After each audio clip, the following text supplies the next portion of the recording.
Chapter 268. Crack, the last robot was cleaved in half from top to bottom. White Knight withdrew his blade of light. He wasn't wearing a protective suit like Sula and the others, but he didn't seem to feel the cold at all, just like the robots. Sula and her companions performed basic first aid on their wounded teammates. After confirming that their lives were no longer in danger, Sula walked up to White Knight. "Why are you here?" White Knight shot her a glance before kicking the chopped robots to a corner. He said expressionlessly, "Teacher Guan." Sula looked surprised for a moment before understanding dawned on her. As expected, she couldn't hide anything from Guan Feng. "Thanks. You're the only one." Sula had just asked this question when she saw a snowy white wolf over 150 centimeters tall running toward her. It didn't look disheveled even though it was running in the middle of a snowy field. Instead, it exuded a kind of murderous elegance. When one looked into its eyes, they would discover that it was a proud wolf. It was as if it was giving you a lot of face just by looking you in the eye. "Rubel? Who's with you?" Sula was truly shocked when she saw the snow wolf. She had no idea how these people were alerted. What on earth was Guan Feng thinking? What on earth happened? "Why are you?" Sula looked at White Knight. White Knight put on a protective suit and said in a low voice, "It's so cold." "Sula. So you can feel the cold after all." White Knight was a human too. He wasn't a beast covered in thick fur like Rubel, and he wasn't a robot either. It was just that wearing a thermal suit, protective suit, and breathing mask would affect his movements, and White Knight didn't like to be restrained. That was why he didn't put on the protective suit until he was done with the robots. Rubel was still holding something in its mouth. It was something it had taken out of a robot's head. It ran to White Knight and spat it out, saying, "So hard, much harder than before." The robots Sula and her team had encountered were only a small part of them. There were other robots left behind in the glacier zone, so White Knight and Rubel split up to chase after them. Sula shot a glance at Rubel the snow wolf who was crouching next to her. That bastard was opening his mouth wide and pulling at the badly deformed skin that he had bitten off from the robot with his claws. Sula asked White Knight again, "How many of you are here?" Bai Yi did not reply. He walked over to the snow wolf that was picking its teeth with its paw and patted its head. "Let's go." The people around Sula were very angry at White Knight's attitude. Although White Knight had helped them just now, he was still a very irritating person. He was about to step forward and say something when Sula stopped him. Sula shook her head and motioned for him not to do so. She knew White Knight's way of doing things. "Let's leave for now. The situation has changed. Let's contact our superiors and see if there are any new instructions." "Oh right, let's collect the remains of those robots as well. They might be useful," Sula said. When Silan drove the flying car past the glacier, he noticed that there was no one there anymore. Both White Knight and Sula had already left, and the place where the battle had taken place was buried in snow. At first glance, there was no trace of the battle, but there was a very long crack on an iceberg next to it. It was a testament to the battle that had taken place here. "Naimi, you drive," Silan said. "Ah." Naimi was caught off guard for a moment before he reacted, "Why?" "I'm tired." "Oh, but my abilities are limited. I'll probably be overtaken." Naimi knew his limits. Right now, Vegfritter was temporarily in first place, but the flying car behind it was still hot on its tail. "It's fine. Let Vegfritter help you." After that, Silan made a few settings on the control panel. Then, Silan and Naimi's seats changed. Naimi accepted the controls nervously while Vegfritter cooperated with him. After Silan left the driver's seat, he started working on the navigator's analysis panel. His fingers moved swiftly as he typed in a series of characters. At the same time, many small screens popped up on the analysis panel. Every small screen displayed a different thing. Some showed wave frequency analysis, some showed image analysis, and so many lines of data that Naimi's eyes were dazzled. After a quick glance, Naimi turned his attention away from Sillin and focused on driving. Sillin had deduced a lot of things through the analysis device installed on Vegfritter. He knew that the robots had appeared here, and he had located the place where they appeared. He had taken video clips from the media and the Sizer family's surveillance cameras and processed them, and he saw the crack on the iceberg. Other than that, Sillin had also located the place where the snow wolves had chased after the robots. So Sula and the others had come here to deal with Black Viper's robots. There were a lot of details that Sillin didn't understand, but there was one thing that Sillin was clear about. He had sensed the robots at the rainforest earlier, and they had appeared again during this circuit. That meant that they would definitely appear in the rest of the circuits as well. He didn't know if Sula and the others could stop the robots though. While Sillin was analyzing, Naimi had already started sprinting. The circuit was almost over. It was nightfall when they arrived at the glacier circuit. Now that the circuit was almost over, the sky was starting to brighten up. Although Naimi had tried his best, he still wasn't as good as the veterans at adapting to the minute changes in the environment. However, thanks to the advantage Sillin had created at the front, their score wasn't bad at all. They were in second place. The first place of this circuit was Lightning's crescent moon. Arrow's flying shuttle was in third place, and Spearhead's flying blade was in fourth place. After the fourth segment ended, there weren't many flying cars that stopped for maintenance. The next segment was a vast desert. The fourth circuit and the fifth circuit could be said to be polar opposites, but it just so happened that the unique terrain and environment had created such a unique circuit. The flying car was still greeted by a sea of white after it charged out of the glacier. Even though it had flown a long way out of the glacier, it was still white from the window. However, when you looked at the temperature displayed on the car, you would notice that the temperature outside wasn't like the glacier at all. It was about the same temperature as the human body. The white was all sand. White sand.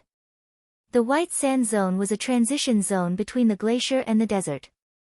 White sand was everywhere in this zone, but the temperature wasn't as high as the center of the desert.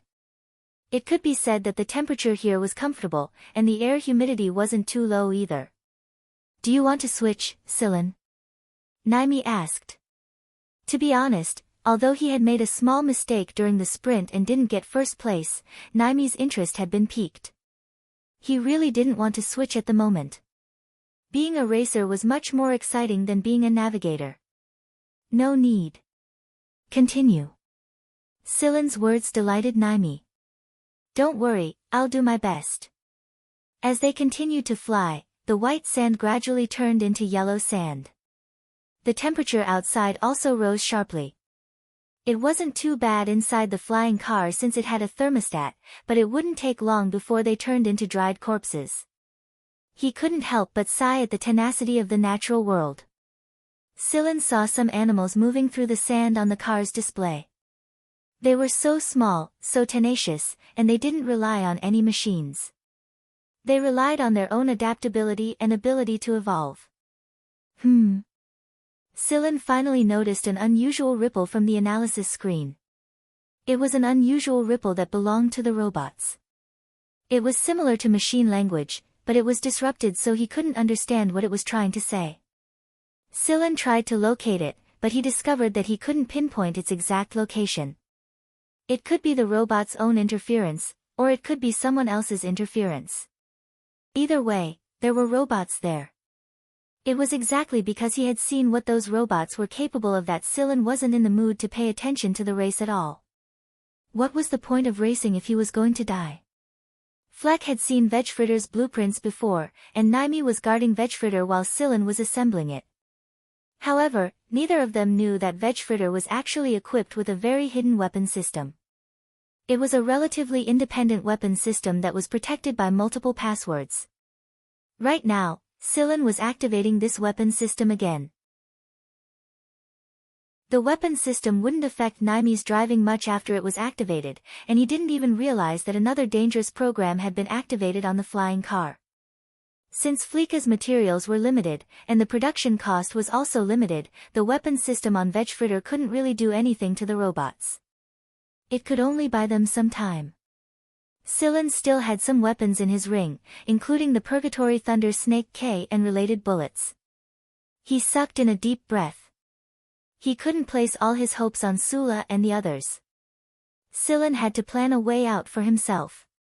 Naimi was a member of the Sizer family, and he was getting better and better at driving after the initial awkwardness. He might not be as good as Scylla, but he wasn't far from it.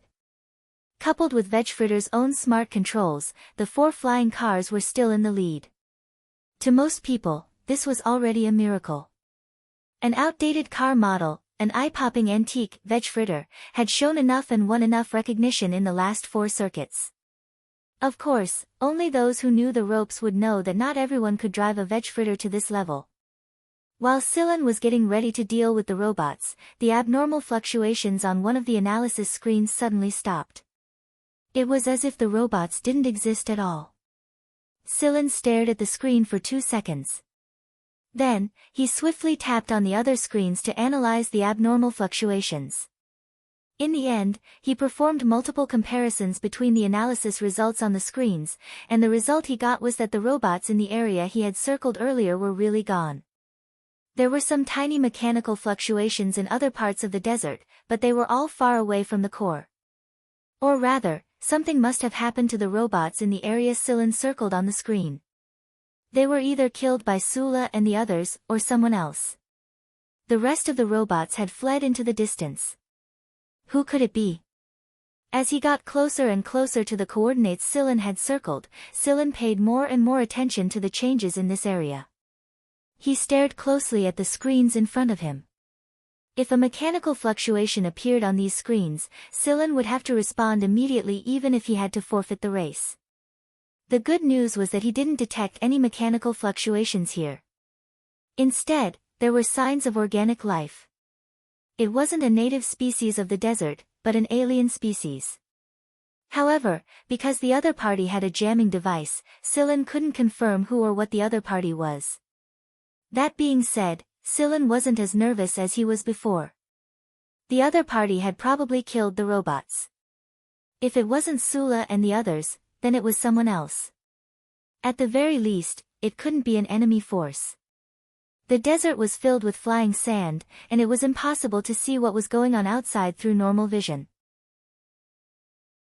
However, Scylla could still see a round object not far away from the track through the sandstorm. It was about 2 meters in diameter. The sandstorm had almost buried it completely, but the parts that were exposed were gradually showing scales. After the flying car had flown away, Scylla also vaguely saw the round ball shake off the sand after they had flown away and roll towards a certain direction. It was at a sandstone area in the desert. The tall sandstone blocked the vicious light barrier, and the temperature in the shadow was much lower. Moreover, there was no violent sandstorm here. There was a person lying in a narrow crevice. The person was wearing a sun hat, and the brim of the hat was pulled down low to block the small amount of sand that was rolling towards them. His clothes were tattered. It was hard to tell if they were from a fight or torn by himself, but it was probably both. The person was using his arms as a pillow, his legs crossed and swaying leisurely. The half-rolled-up pants on his thighs swayed with his movements like rags. He looked very relaxed. Not far away from the sandstone, the sand pushed by the wind had buried something. However, it wasn't completely submerged yet. An object at a small corner reflected the light and shone with a metallic luster. If one listened closely, they could even hear the tiny buzzing of electricity underneath the sand. However, the buzzing grew weaker and weaker until it completely stopped. Glug glug glug. A spiky ball rolled over. It was the round ball that Scylla had seen before. The ball got stuck when it rolled into the crevice. Then, it rolled back a bit and charged into the crevice again, only to get stuck again. After a few tries, it finally gave up. If it tried to force its way in like this, it would probably topple over all the sandstones in this area. The spiky ball finally stretched out and revealed its full appearance. It was an armadillo lizard nearly 5 meters long. After stretching its whole body, the armadillo lizard shook off the sand and stones on its body and swaggered into the crevice. It wasn't stuck now. Fong Fong, everything went well. We can start by hand now, the armadillo lizard said to the person sleeping inside. The person called Fong Fong let out a long sigh, as if he was regretting that his leisure time was over. He raised his finger to push the brim of his hat up, revealing a pair of small, narrow eyes under the hat. He glanced at the armadillo lizard that had crawled in, then yawned, stood up slowly, and stretched again. Let's go. Hand by hand. The man and the lizard walked out of the stone area and into the sandstorm. It didn't take long for them to arrive at a small sand dune that wasn't too high. The man raised his hand and patted a part of the sand dune, shouting, "Open the door, we're back." The sandstorm outside is so strong. The patting didn't sound like the patting of a sand dune. As the man patted the sand dune, the layer of sand outside was blown away by the wind, revealing a shell that looked no different from yellow sand. It was the shell of a spaceplane. However, the camouflage, color, material, and sand covered the surface of the spaceplane made it look like a small sand dune. The man shouted and patted for a long time before the spaceplane's hatch finally opened. The man and the lizard entered the spaceplane, and the hatch quickly closed behind them. Inside the spaceplane's cockpit, a little girl who looked to be about 7 or 8 years old was playing a game. She didn't react to the man and the lizard's entrance at all. Her eyes were fixed on the game screen, and her hands were moving non-stop. It was a driving game, a flying car game developed by the Sizer Company not long ago. When the armadillo lizard was about to lie down and rest, the little girl finally spoke up, "Armadillo, you brought in a lot of pollutants again. You'll be responsible for cleaning the spaceplane next time." The armadillo's crouching motion froze, and then the huge scales on its body that looked like armor almost exploded. "Why? I was the one who cleaned up the spaceplane last time. It's your fault that you didn't shake off the sand when you came in." The little girl's eyes were still fixed on the screen, but her words were directed at the armadillo lizard. Armadillo rolled his eyes, then raised his tail and pointed at the person lying weakly on the chair. He said to the little girl, "Nikki, I want to report that guy Fong Fong was slacking off today, and I did almost all the work. Look, a piece of scale on my tail was shaved off, and my tail was almost cut off." The person who was lying on the chair sprang up and pointed at his ragged clothes and trousers that were already in the shape of tassels. He complained in an aggrieved tone, "Nonsense. Look at me, these are all traces of battle. I almost ran around naked. You have to help me, big sis Nikki. You have to give me a raise this time." It was strange that a young man who looked to be in his 20s would call a little girl who looked to be 7 or 8 years old, big sis. Nikki snorted while playing the game. "Chila Fong, Armadillo, you two clean the spaceplane together next time." "You're wrong. I'm serious. I'm really working hard. Look at my sincere eyes if you don't believe me." Chila Fong moved closer to Nikki and pointed at his own eyes. The little girl finally put down the game in front of her and turned to look at Chila Fong. She tried hard to find the sincerity in his eyes, which were as thin as a thread even when his eyes were open. Then, she came to a conclusion, "Your eye ulcers are particularly prominent today." Chila Fong didn't feel awkward when he heard this. Instead, he raised a finger and touched the inner corner of his eye. "That's right. I've worked so hard on this hot day that my eyes are dry and tired. They might even get inflamed, or maybe they're already inflamed. It's not easy for me. I need a raise, and a holiday too. It'd be best if I could get a reimbursement for my travel expenses." Armadillo, who was resting on his stomach, twitched his tail and buried his head in silence. After a moment of silence, Chila Fong suddenly stared at Nikki's pointy ears and said, "Hey, big sis Nikki, you're already 35? You were 34 just a while ago, how come you're 35 now?" Nikki's ears were sharper than most people's, and there was a ring of teeth around her ears. The number of teeth represented her actual age. Chila Fong's exclamation was followed by a thump inside the spaceplane, followed by Chila Fong's scream. The desert circuit went relatively smoothly, and Silen's team was still in the top 4. Naimi was incredibly excited, and his nervousness was nowhere near as intense as before. He had picked up his speed as well, but he was still defeated by a centimeter despite being in a good condition. The third place was Arrow's flying car, the second place was Lightning's crescent moon, and the first place was Spearhead's flying blade. 5 out of 7 stages of the race had passed, and the final score of the top 4 was as follows: Arrow's flying shuttle 150 points, Lightning's crescent moon 145 points, Silen's Vegfritter 145 points, and Spearhead's flying blade 140 points. There wasn't much of a difference between the 4 cars, and anyone could have won the race. There were still 2 more circuits to go, and no one could tell what would happen next. Naimi looked a little depressed after exiting the 5th circuit. Moreover, he had maintained a high level of nervousness and concentration, so he was severely dehydrated and exhausted after the race. Right now, Naimi admired Silen more than just a little. After all, he had only flown 1 circuit, and Silen had flown 4. If a racer had to maintain this level of concentration in every circuit, then the racer was truly a capable person. In fact, Naimi suspected that the reason why there was a driver and a navigator was partly due to the fact that not everyone could drive from start to finish. This was a long-distance race, and those who didn't have the ability or tenacity to participate in it would only suffer even if they did. Naimi had participated in long-distance races before, but his competitiveness was limited, and the difficulties he encountered weren't too big. That was why he was able to persevere. But now that he was participating in the winds of freedom, he could only sigh. He needed more experience. In the past, Naimi and a bunch of noble children would drive their flying cars from one circuit to the next on the safe road. At the time, he thought that it was so easy. Isn't it just driving a flying car? Isn't it just a long-distance race? Bullshit. Naimi insisted on stopping his flying car at the repair point. After that, he sighed emotionally at Silen and told him his thoughts. It's fine, Silen. You do it. I'm not good enough yet. Silen thinks for a moment.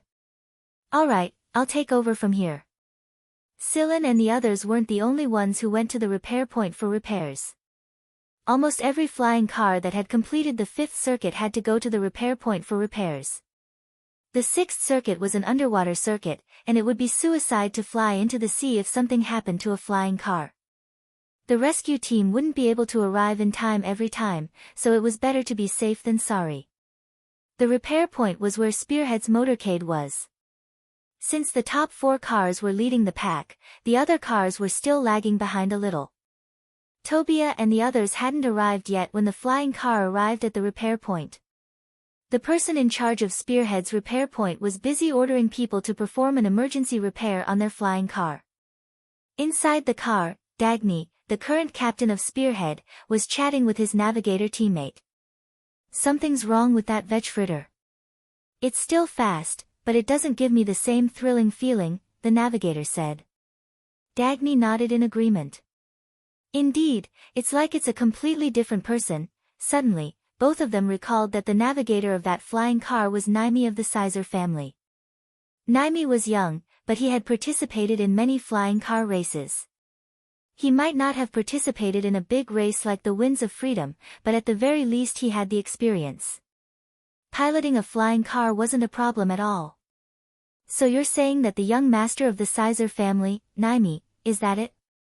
It should be him. But Danny, do you think the driver will change back to the kid who drove before in the next 2 most crucial stages? It's possible. No, it's very possible. He'll definitely switch back if he's not injured again. We need to work harder. That guy's just too crazy. Similar conversations were taking place in Arrow and Lightning's cars. Everyone was thinking about the switch at the same time. The last 2 circuits were the decisive sprint of the race. Let's go. The 4 flying cars arrived at the repair point at about the same time, and the maintenance time was almost the same.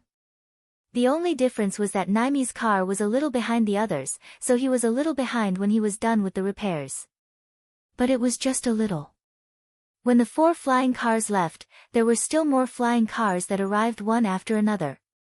This was the gap between the 4 of them.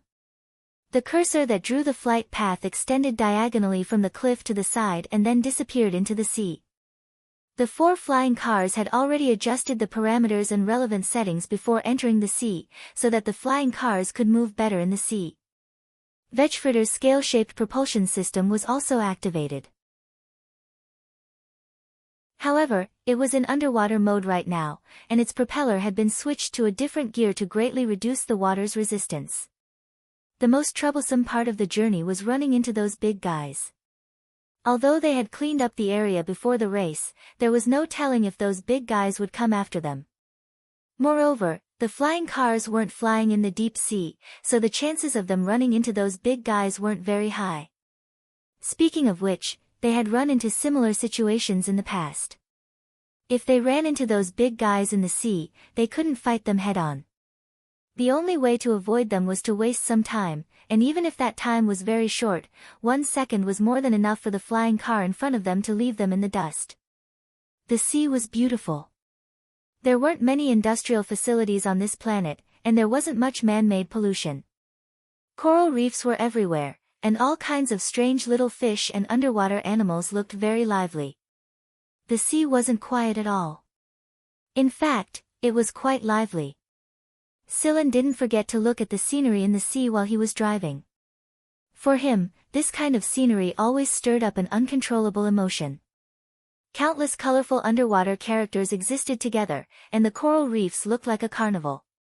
It was rare for Sillin to see such a beautiful and natural living system. Swaying like a flower, or solid as a rock, the corals are the playground and home of these sea creatures. A giant sea turtle was swinging its front limbs leisurely, a giant grouper was swinging its tail clumsily and letting the little fish clean the parasites in its mouth, a goby and a bulldozer shrimp were working together, one as a bodyguard, the other as a cave builder, and they were sharing the same home. This was what Sillin saw. Every time he saw something like this, Sillin would always think back to the era when people talked about these things like myths on TV. After walking out of the planet, Sillin saw a lot of mythical scenes. They were all purely natural scenes, and not man-made or heavily made up with technology. However, there were some people who would never be able to see these things again. Naimi was shocked because Sillin had opened up 3 viewports. One was showing the situation at the front of the racetrack, one was showing the coral reefs not far away, and the last one was showing a wave pattern that he couldn't understand. It was exactly because Naimi had driven the car himself that he was so shocked right now. 3 viewports. Sillin, you can't do 3 things at once. Every time a flying car brushed past a big fish, Naimi's breathing would slow down a beat. Really? You really make people worry too much. While Sillin was driving, observing the underwater world and paying attention to the unusual waves, on the other side of the sea, the coast. As the waves rolled toward the beach, a figure emerged from the water and slowly walked up to the beach. The person was still covered in scales, and some of them were broken. Blue blood was still flowing out of the wounds that weren't serious, but they quickly scabbed over. After leaving the water, the person shook his arm and grabbed the thing he had taken out of the robot's head. The person walked up to the shore while cursing. The scales on his body gradually disappeared, and he looked more or less like a human. Fortunately, there was no one here, and no one would see this strange person walking naked on the beach. After looking around and making sure that there was no one around, the strange person took out a communicator out of nowhere. He didn't turn on the image projection, and only communicated with his voice. Hey, it's me, Sadia. I'm done here. Yeah, I know, no one noticed me. I know, I have to pay attention to my image, right? Do I look like that kind of person to run around naked? Don't push the blame on me for the immoral things. Yes, I took the best sample, I'll send it to you later. Sigh, it's nothing much, just a few cuts, deep to the bone, and a lot of blood. I'll definitely get a raise this time. I'm not lying, really. Didn't you notice that Hagrid is unusually blue today? This time, Scylla didn't notice any abnormal fluctuations in the machine language, so the sixth circuit went pretty smoothly. If you ignored the giant octopus they encountered in the middle of the circuit, and the giant school of fish that appeared out of nowhere during the second half of the circuit, which was most likely a group of sharks that had teased them together, then everything went pretty smoothly. When the veg fritter that looked like it had been injected with steroids charged out of the sea and ended the circuit, the people in the 3 flying cars behind it thought at the same time, as expected, that racer is back. Alright. This is the last circuit, Scylla. Let's do it. Naimi was so excited that he couldn't sit still. He was just a young man in his early 20s, so how could he keep his cool at a time like this? Naimi scratched his head when he saw that Scylla was still looking as dead as ever. Compared to him, Scylla looked like a much older person. They were obviously about the same age, so why was there such a huge difference between them? This time, he didn't stop. The flying car didn't need to go to the maintenance station for repairs, and Scylla already had a general idea of what to do with Black Viper's robot. He wasn't as worried and cautious as he was before, so he decided to end this quickly. Scylla opened all the scaly thrusters and moved his hands swiftly across the control panel. Naimi reflexively tightened his grip on his seat when he saw Scylla's reaction. His experience at the beginning of the circuit was so deep that it was no wonder he reacted like this. After thinking for a moment, Naimi stuffed a potion into his mouth for the first time since the start of the race. He had a feeling that it would be very embarrassing if he didn't do this. The reality was more or less the same as Naimi thought. The last circuit was filled with rocks, and crashing into a mountain wasn't like crashing into a sand dune. Crashing into a mountain was probably the end of the race. The closer they got to the end of the race, the more careful they had to be, or all their previous efforts would be for naught. The sky had turned dark again, and this made flying through the rocks even more difficult. Moreover, some of the light markers on the track would circle around the mountain, so the flying car would have to circle around the mountain a few times. If it wasn't handled properly, the best-case scenario would be crashing into a protruding part of the mountain, and the worst-case scenario would be crashing into the mountain and destroying both the driver and the car. The closer they got to the mountain, the shorter the flight path, and the greater the risk they had to bear. It was a technical job. That was why Naimi's heart almost jumped out of his throat every time he saw the flying car almost brush past the protruding mountain. Not only that, it kept happening again and again. Naimi checked the data again and discovered that the flying car was less than 5 millimeters away from the protruding mountain. There were plenty of people who could achieve this under normal circumstances, but this was a race. Moreover, Scylla's driving speed was as fast as he had been at the beginning of the circuit. Naimi felt like he was about to faint. He also felt nauseous. Was this the legendary car sickness? The Sizer family would definitely laugh their heads off if they found out about this. A member of the Sizer family actually got carsick? Bullshit, right? Naimi wasn't the only one who thought it was ridiculous. The other flying cars behind him were also in disbelief. Who would have thought that someone would be bold enough to fly through the last circuit at such a speed? Was he trying to sprint, or was he trying to die? Every time Scylla flew the flying car over a mountain, the people who stayed at the finishing point would celebrate once. Although it was already night time, the image on the giant screen had been processed.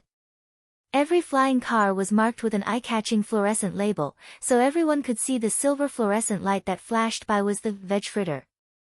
Zhen Xingming was yelling, "Charge harder," and "faster," at the top of his lungs. He didn't care if Scylla could hear him or not. The people around Zhen Xingming didn't care how many times Zhen Xingming yelled, "That's my bro," either. It was like a night of revelry. Brielle stared at the giant screen at the center of the circuit for a long time before letting out a low chuckle and shaking his head. The people around him didn't know what Brielle was thinking, but they all knew that Brielle, Naimi, and a kid had made a bet, and it looked like the antique veg fritter was going to win this race. If that was the case, Brielle would lose 100 million MB. 100 million, that was several years' worth of pocket money for them. If they lost, they would have to go begging. It was only natural that they would be in a bad mood after losing so much money. That was why no one dared to speak carelessly for fear that they'd run into the muzzle of a gun. Brielle suddenly rose to his feet, causing the people around him to shiver a little. But he didn't pay them any attention. Instead, he said to a servant beside him, "Prepare the money." "What about the general? I'll talk to him." "Yes, young master." Brielle waved the others away after he was done talking about the money. Then, he walked into his personal lounge and turned on his communicator. It didn't take long for the image of a person that both Sillin and Belle were very familiar with to appear on the communicator, Nahach Tosin. "What's wrong? Is there something you need me to clean up after you again?" Tosin looked a little travel-worn in his military uniform, but he looked very energetic. He had probably just returned from training or a mission. Brielle smiled and said, "I lost money today, brother." Tosin was very familiar with his younger brother's words by now. He asked carelessly while cleaning the dust off his clothes, "How much did you lose?" 100 million. That's not a lot." "How much?" Tosin crushed the cleaner in his hand with a crack, the veins on his forehead bulging. 100 million MB. Tosin sucked in a deep breath. "This won't do.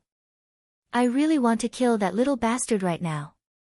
Deep breaths, deep breaths, deep breaths. When he finally got his emotions under control, Tosin suppressed his anger and said, "Do you think our family does business like the Sizer family? You lost 100 million on a car race? Do you think 100 million is easy to earn? Do you know how much allowance I get from the military?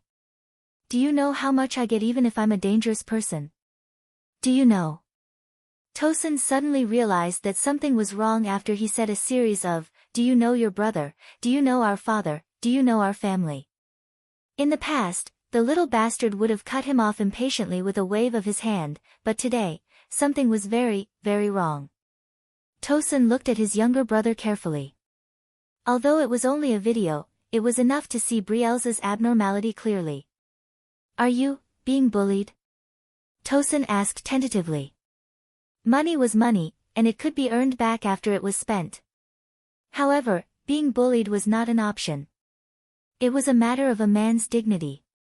In his mother's words, it was a matter of a growing-up young man's mentality. Not to mention a young man whose mental development was already somewhat abnormal. Brielle shook his head and smiled. "No, I've just thought it through a little." He had always thought that his brother and father's refusal to let him drive a warship was just an excuse.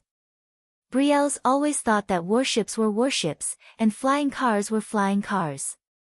How could they compare to a warship? A flying car was like a coward that could only stay on its own planet, and a warship was a hero. That was why Brielle had never had a good attitude toward flying cars. Even his attitude toward Naimi, a member of the Sizer family, was unpleasant. But now, after watching a race like this, Brielle felt like he had rediscovered something. He felt like time had stopped because of his own speed. It was like he had returned to the first time he saw a warship fly. It wasn't the flying car's fault, it was himself. If he continued to muddle along like this, he might end up like this for the rest of his life. He might end up watching others fly from the stands for the rest of his life. Far away at the 23rd MR, Tosin suddenly felt goosebumps all over his body. What did he just hear? Did his little bastard brother just say that he had thought it through? What the hell? Why, you're watching that flying car race right now, aren't you? Don't think too much, and don't do anything stupid. Just stay there and wait for me. Tosin clicked off the communicator and contacted the people around him immediately. They were the people his father had sent to protect Brielle, but they didn't learn anything important from them. Tosin told them to keep an eye on Brielle and not let him do anything stupid. After contacting the people around Brielle, Tosin immediately contacted his father at the imperial capital. The first thing he said was, "Dad, bad news." Brielle said he thought it through. "What? What happened to that kid?" "Send someone over to stop him from doing anything stupid." Brielle stared blankly at the disconnected communicator. Shouldn't he be happy that he had thought it through? Why was his brother looking at him like he was about to commit suicide? deafening cheers were already echoing from outside. Brielles turned off the communicator after checking the message he had received. He then summoned his servants and subordinates and left the cheering venue. No matter how loud the cheers were, the stage was always someone else's. If he couldn't walk out of someone else's stage and live under someone else's stage, he would never be able to take a step forward. Zhen Xingming stepped over the people in front of him the moment Silen's flying car crossed the finish line. In order to avoid the audience's excessive enthusiasm, Silen drove his flying car to a special parking lot. He saw Zhen Xingming running toward him excitedly the moment he stepped out of the door. Belle and Ulaganyuo were following closely behind him. Silen was about to greet them when he saw Sula's figure. Sula made a gesture and gestured for Silen to come over. Silen nodded and received the fist-like congratulations from Zhen Xingming and the others. After that, Silen excused himself and said that he had something to attend to. Zhen Xingming didn't give Silen a hard time after he saw Sula and the others waiting at the side. He let Silen pass for now. After Silen left, Zhen Xingming and the others turned their attention to Naimi, who was still in the car. "Hey, Naimi, come out and see what's going on. I can't calm the violent excitement in my blood even if I shout 3 times. Yeah, Naimi, come out now. Let's go party.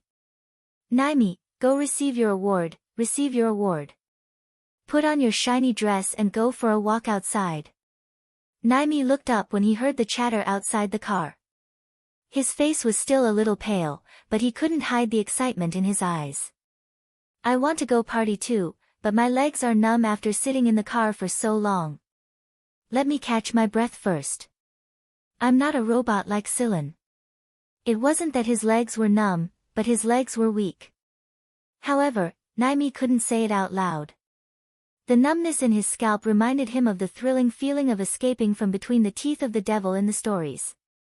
If he hadn't taken the medicine beforehand, he probably would have fainted already. On the other side, Sula led Silen to a room. "Black Viper's men did come here this time, and we've come to help you under orders.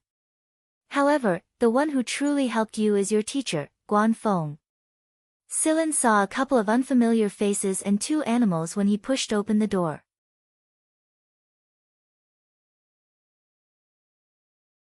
Chapter 269.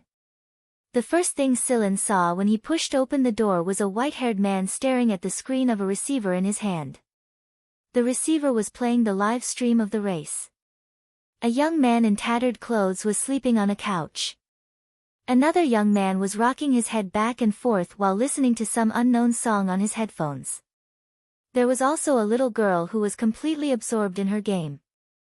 All of them had one thing in common, and that was that they were minding their own business. They didn't even look at Silen's direction. A pack of snow-white wolves was lying on the other couch. They only twitched their ears once when Silen entered the room. The one who reacted the most was the armadillo lizard. Silen had an impression of it. Although it was only a brief glance, Silen was certain that it was the spiky ball he had seen in the desert. The armadillo lizard looked up when Silen entered the room. It wagged its tail and stared curiously at Silen. Silen had never seen this lineup before. Although he knew that they were from the affiliated schools, these people were very different from the ones he had seen in the past. Compared to the people Belle had brought to the bar with Dusk, the Soul Sentinel, they were much more imposing. However, in terms of threat level, they were definitely not as threatening as these people. Sula walked out of the room after bringing Silen into the room. It wasn't suitable for her to stay here because they were on different sides.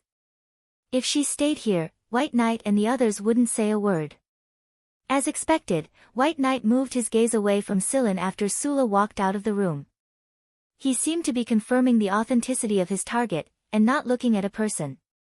Once he was sure, White Knight took out a square object less than a quarter the size of his palm and placed it on the table. He pressed it a few times, and the square object unfolded just like the Vanguard ticket Silen used back then. It was a certificate. White Knight passed the unfolded certificate to Silen, and Silen accepted it. It stated very clearly that these people would help Silen take care of the robots that came looking for trouble, and that Silen should focus on the race. If the mission was completed successfully, there was a place for the recipient to sign and swipe the card. While Silen was reading the proof, Qilafeng, who was sleeping on a chair, suddenly stood up and said, "You'd better add a comment to this.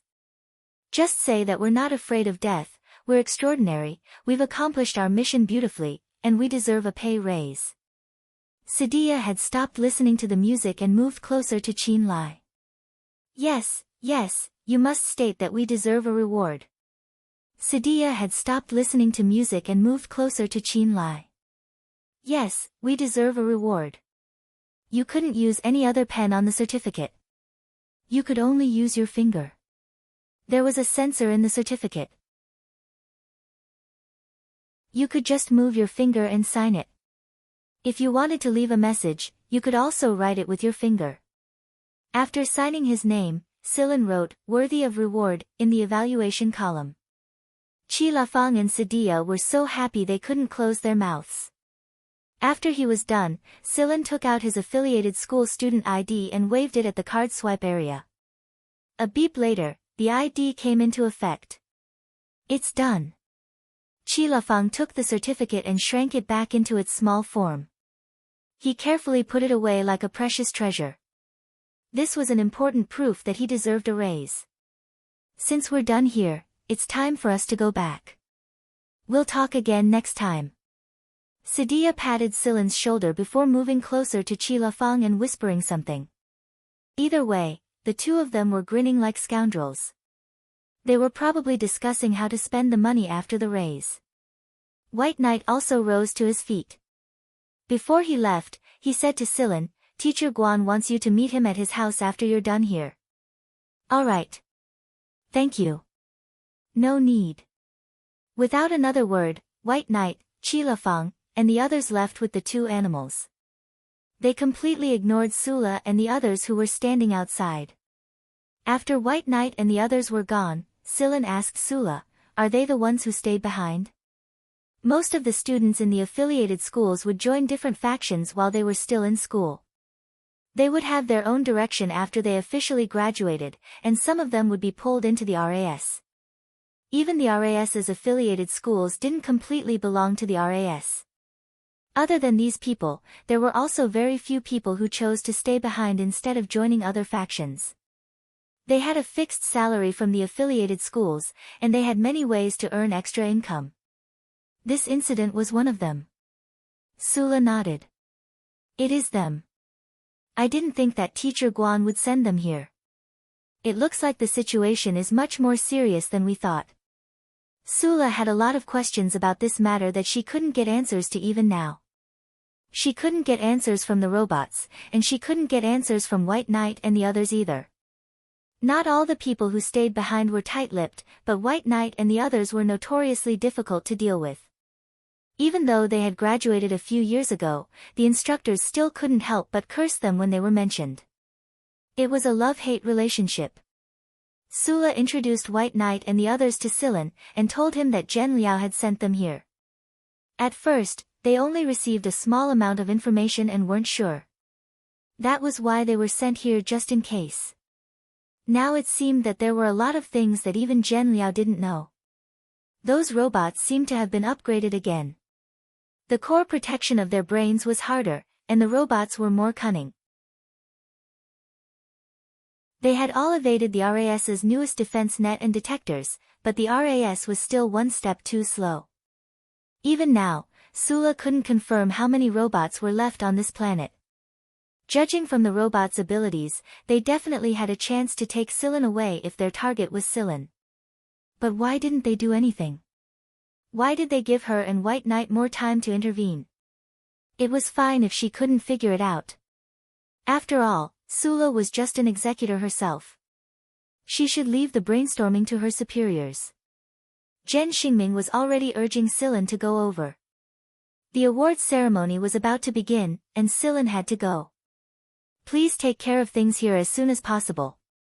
We will escort you and Her Highness back," Sula said. "All right." The venue for the awards ceremony was at the finishing line. It had already been set up and was brightly lit. Even though it was nighttime, the surroundings were as bright as day. When Silen arrived at the award venue, Jen Xingming hurriedly dragged him over. The first place team would be photographed together with their flying car, and they would also have to give a speech. Silen pushed the job of giving a speech to Naimi. That guy was a talkative person anyway. This was a night of epical significance. From this night onward, Vechfritter was no longer the tragic character it used to be. After being buried for so many years, it finally stood at the center of attention once more, just like it did during its glory days. The audience in the main area were all cheering, but no one noticed that among the cheering audience, there was a burly man who was waving his arms and shouting with the people around him. His eyes flashed with light, just like the reflected light from the spotlights. At another part of the planet, a robot exited stealth mode and walked into an empty maintenance room. Things are over here. They've started moving as well. We don't need to expose ourselves any longer. We'll leave after they leave. Alright. Both Silen and Naimi received a huge sum of money after winning the race. Coupled with the money Brielle sent over after he lost the bet, Silen was basically a millionaire overnight. The second place of the race was Spearhead's wind-carrying car. The car behind it was a pretty good one, and it seized the opportunity to take second place after Arrow's shuttle-shaped car made a small mistake. Arrow's and Lightning's cars crossed the finish line almost at the same time, but it was only almost. Arrow's car made a small mistake at the end and lost the first 2 places, but it was still slightly ahead and won 3rd place. Tobia and Chiu Su didn't get into the top 10. This was only their first race, and it was a practice race. Their main goal was to familiarize themselves with the winds of freedom. Maybe they would be able to get a better ranking in the next race. What are you looking at? Tobia patted Chiu Su's shoulder before following her gaze. It was the place where the award ceremony was going to take place. Chiu Su's attention was drawn to the brightest stage at the moment. There was a Vechfritter flying car and the champion duo. Don't be discouraged, we're still young, and this is just our first race. We'll be able to stand there once we get used to this level of competition and work hard for the next race. 4 years will pass by in the blink of an eye. Tobia said. Chiu Su looked back and smiled, but didn't say anything. Tobia suddenly thought of something and pointed at Silen with wide eyes. Don't tell me you've fallen for that kid. Don't get your hopes up. My brother said that he's pretty close to some noble kids, and you know who they are. Also, he might be even higher than the people who invested in our team. Don't make wild guesses, it's not like that. Alright. Let's go see our team's medal. Tobia relaxed after confirming that Chiu Su didn't mean it that way. After all, their team didn't want to provoke too many nobles. They would only end up as cannon fodder in a fight between nobles. Chiu Su followed Tobia back to the team, but the emotions in her eyes were unclear. Suddenly, she moved her gaze to a certain part of the spectator stand. The brawny man who was waving his arms froze for an instant, but he quickly recovered. So troublesome. Chiu Su sighed quietly. No one heard Chiu Su's sigh because it was too noisy around them. Naimi was giving his acceptance speech due to excessive excitement during a series of dazzling award ceremonies. The flying car that everyone thinks is trash is the Vechfritter. We didn't do well in this race, and all we did was fly a little more happily than the others. Our results weren't good, and all we got was a championship. Some of the people on the stands behind him wanted to slap him with their shoes when he said that. When the ceremony was finally over, Silen was dragged to the post-race cocktail party by Jen Xingming. A bunch of people passed out from drinking too much and collapsed on the ground. Everyone was taken away by their respective teams. Silen grabbed Jen Xingming by the arm while the Sizer family escorted the deliriously drunk Naimi, Oleganuo, and Kenancy to the Sizer family's lounge. When they came out, Silen saw the people from Spearhead walking out of the party hall. Their gazes met Chiu Su's, and both of them looked away. However, Silen was already starting to feel puzzled. Ever since he saw Chiu Su at the repair shop before the race, Silen had a feeling that she wasn't a simple girl. At the time, Sillin thought that she would definitely get a good ranking if she was the one driving the flying car. At the very least, she would be in the top 10. But later he realized that Chiu Su was just a navigator, and their team didn't get any good results. Why was she hiding her strength? Sillin didn't understand. Moreover, when he met Chiu Su's gaze just now, Sillin had a strange feeling that the girl must know something. But that was it. Now wasn't the time for Sillin to look into Chiu Su's information. The next day, Sillin turned down Naimi and Flika's attempts to persuade him to stay and dragged the disgruntled Jen Xingming and Sula's group back to the Jen family. On the way back, Sillin checked Chiu Su's file and found a lot of fake traces. Most people wouldn't notice these traces, so the person who made them must be very skilled in this field. There was no tampering at all. Every piece of information could be proven in various ways, but when Sillin analyzed it logically and probabilistically, he discovered something strange. One strange point could be said to be a coincidence, but several strange points couldn't be right. It could only be said that her information was forged. What kind of person could forge her information to this extent?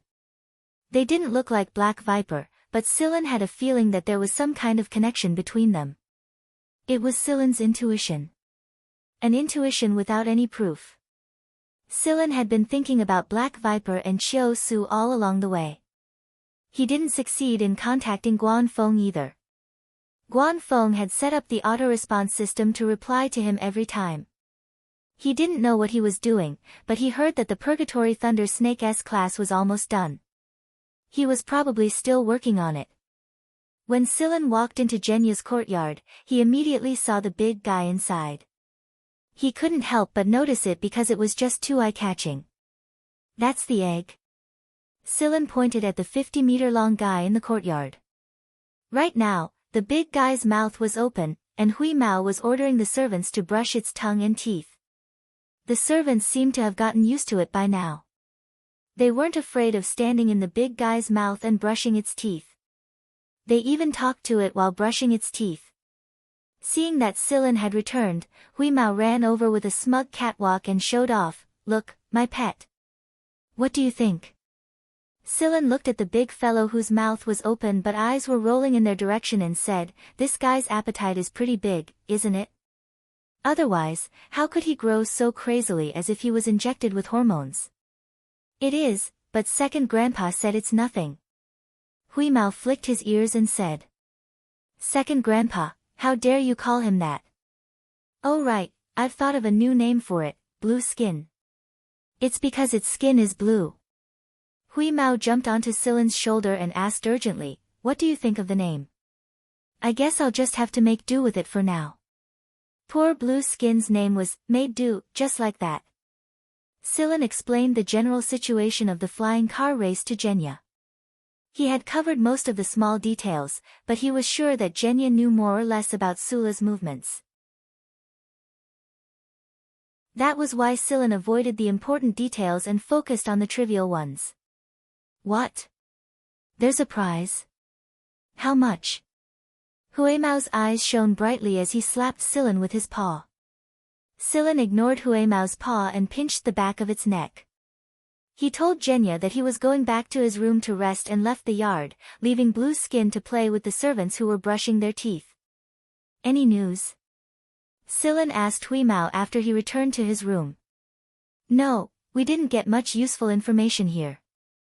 The Jen family didn't find anything either, but one thing is for sure.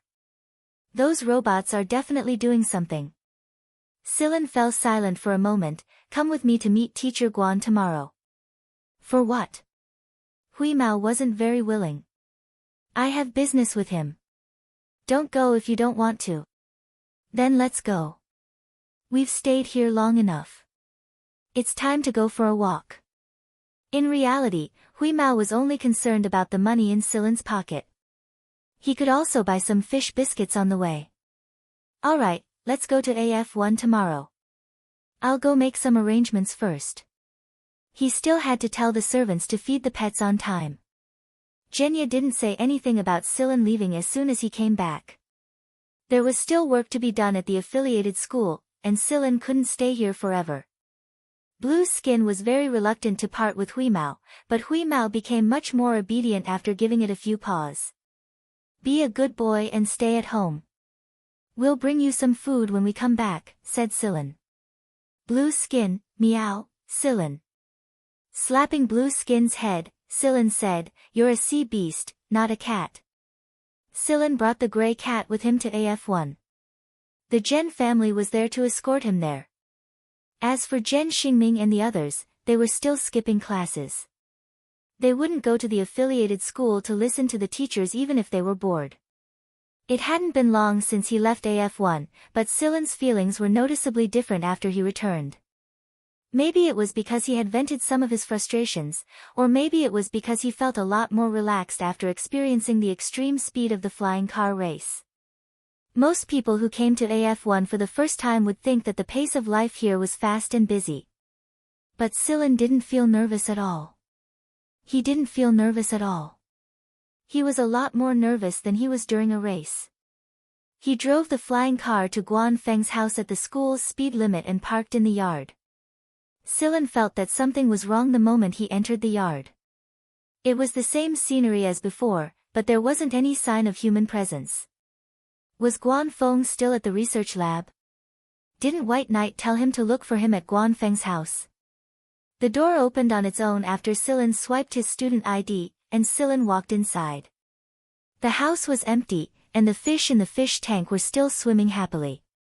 However, the whole house gave Sillin a very strange feeling.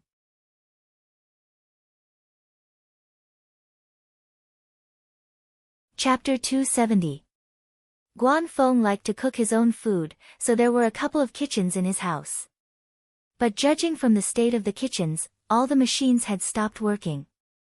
The housework robot stood quietly in a corner and didn't react to Sillin's arrival at all. Not even its indicator light flashed. He turned on one of the baking machines and found a half-baked Guan family special biscuit inside.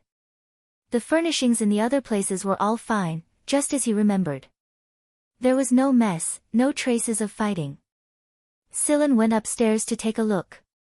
Guan Feng's bedroom, study, and so on were all tightly shut, and there was a password set in place that prevented anyone from opening them. There were no signs of someone breaking in either.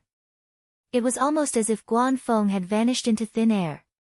When he returned to the living room downstairs, Huimao was jumping out of the fish tank with a fish in his mouth. He stepped on the fish's body with his claws and tore it open from head to tail. There was no flesh or blood. It was a mechanical fish. "You want to fool me?" "No way." Huimao swallowed the entire mechanical fish and looked at Sillin. "Where's Guan Feng?" Sillin shook his head. "I don't see him." His gaze fell to the sofa. There was a projector on the table in front of the sofa with a flickering indicator light. Sillin pressed a button, and the lights in the living room were turned off. The curtains on the windows were drawn shut on their own. The living room was plunged into darkness. A human figure appeared on the sofa. It was an ordinary-looking person who wouldn't stand out in a crowd, but Sillin knew that it was a robot. As for why he could tell it was a robot from a projection, Sillin could only say that it was intuition. "Dear visitor, we are sorry that the owner of this place is unable to receive you. Our boss only invited him over to reminisce about old times. We do not know when he will return. If you are in a hurry, you may come to this place." A gigantic star map appeared behind the voice. The planets around it were lined up neatly, and it was possible to see the 20 or so star regions of the Empire clearly. Among these planets, there was one that shone especially brightly, and that was the planet the robot was talking about. However, if Sillin remembered correctly, this planet wasn't part of the star map he had obtained before. The star chart lasted for 5 seconds before disappearing. The robot sitting on the sofa also disappeared. The curtains opened again, the lights turned on, and the living room returned to its original state. Although the star chart had only appeared for 5 seconds, Sillin had already memorized it. After the preset projector was turned off, Sillin dimmed the lights in the living room once more and took out the star chart in his hand. Comparing it with the star map provided by the robot, it could be seen that the star map in Silen's hands did not contain the one that had just been marked. There were a few other planets and a star in the area that weren't on the star map. However, all the other planets were pretty much the same. From the star map, it could be seen that gravity was pulling all the planets in the area toward the spot where the star had disappeared. This meant that there was probably a star there. The gravity image was still there, but the planets at the center of the area had disappeared. This area was just an inconspicuous corner of the mist Bodhisattva Empire. No one paid attention to it, and no one bothered to look into its secrets. Of course, it was possible that someone had discovered it but failed to find the answer, or that the planet had disappeared while they were searching for the answer.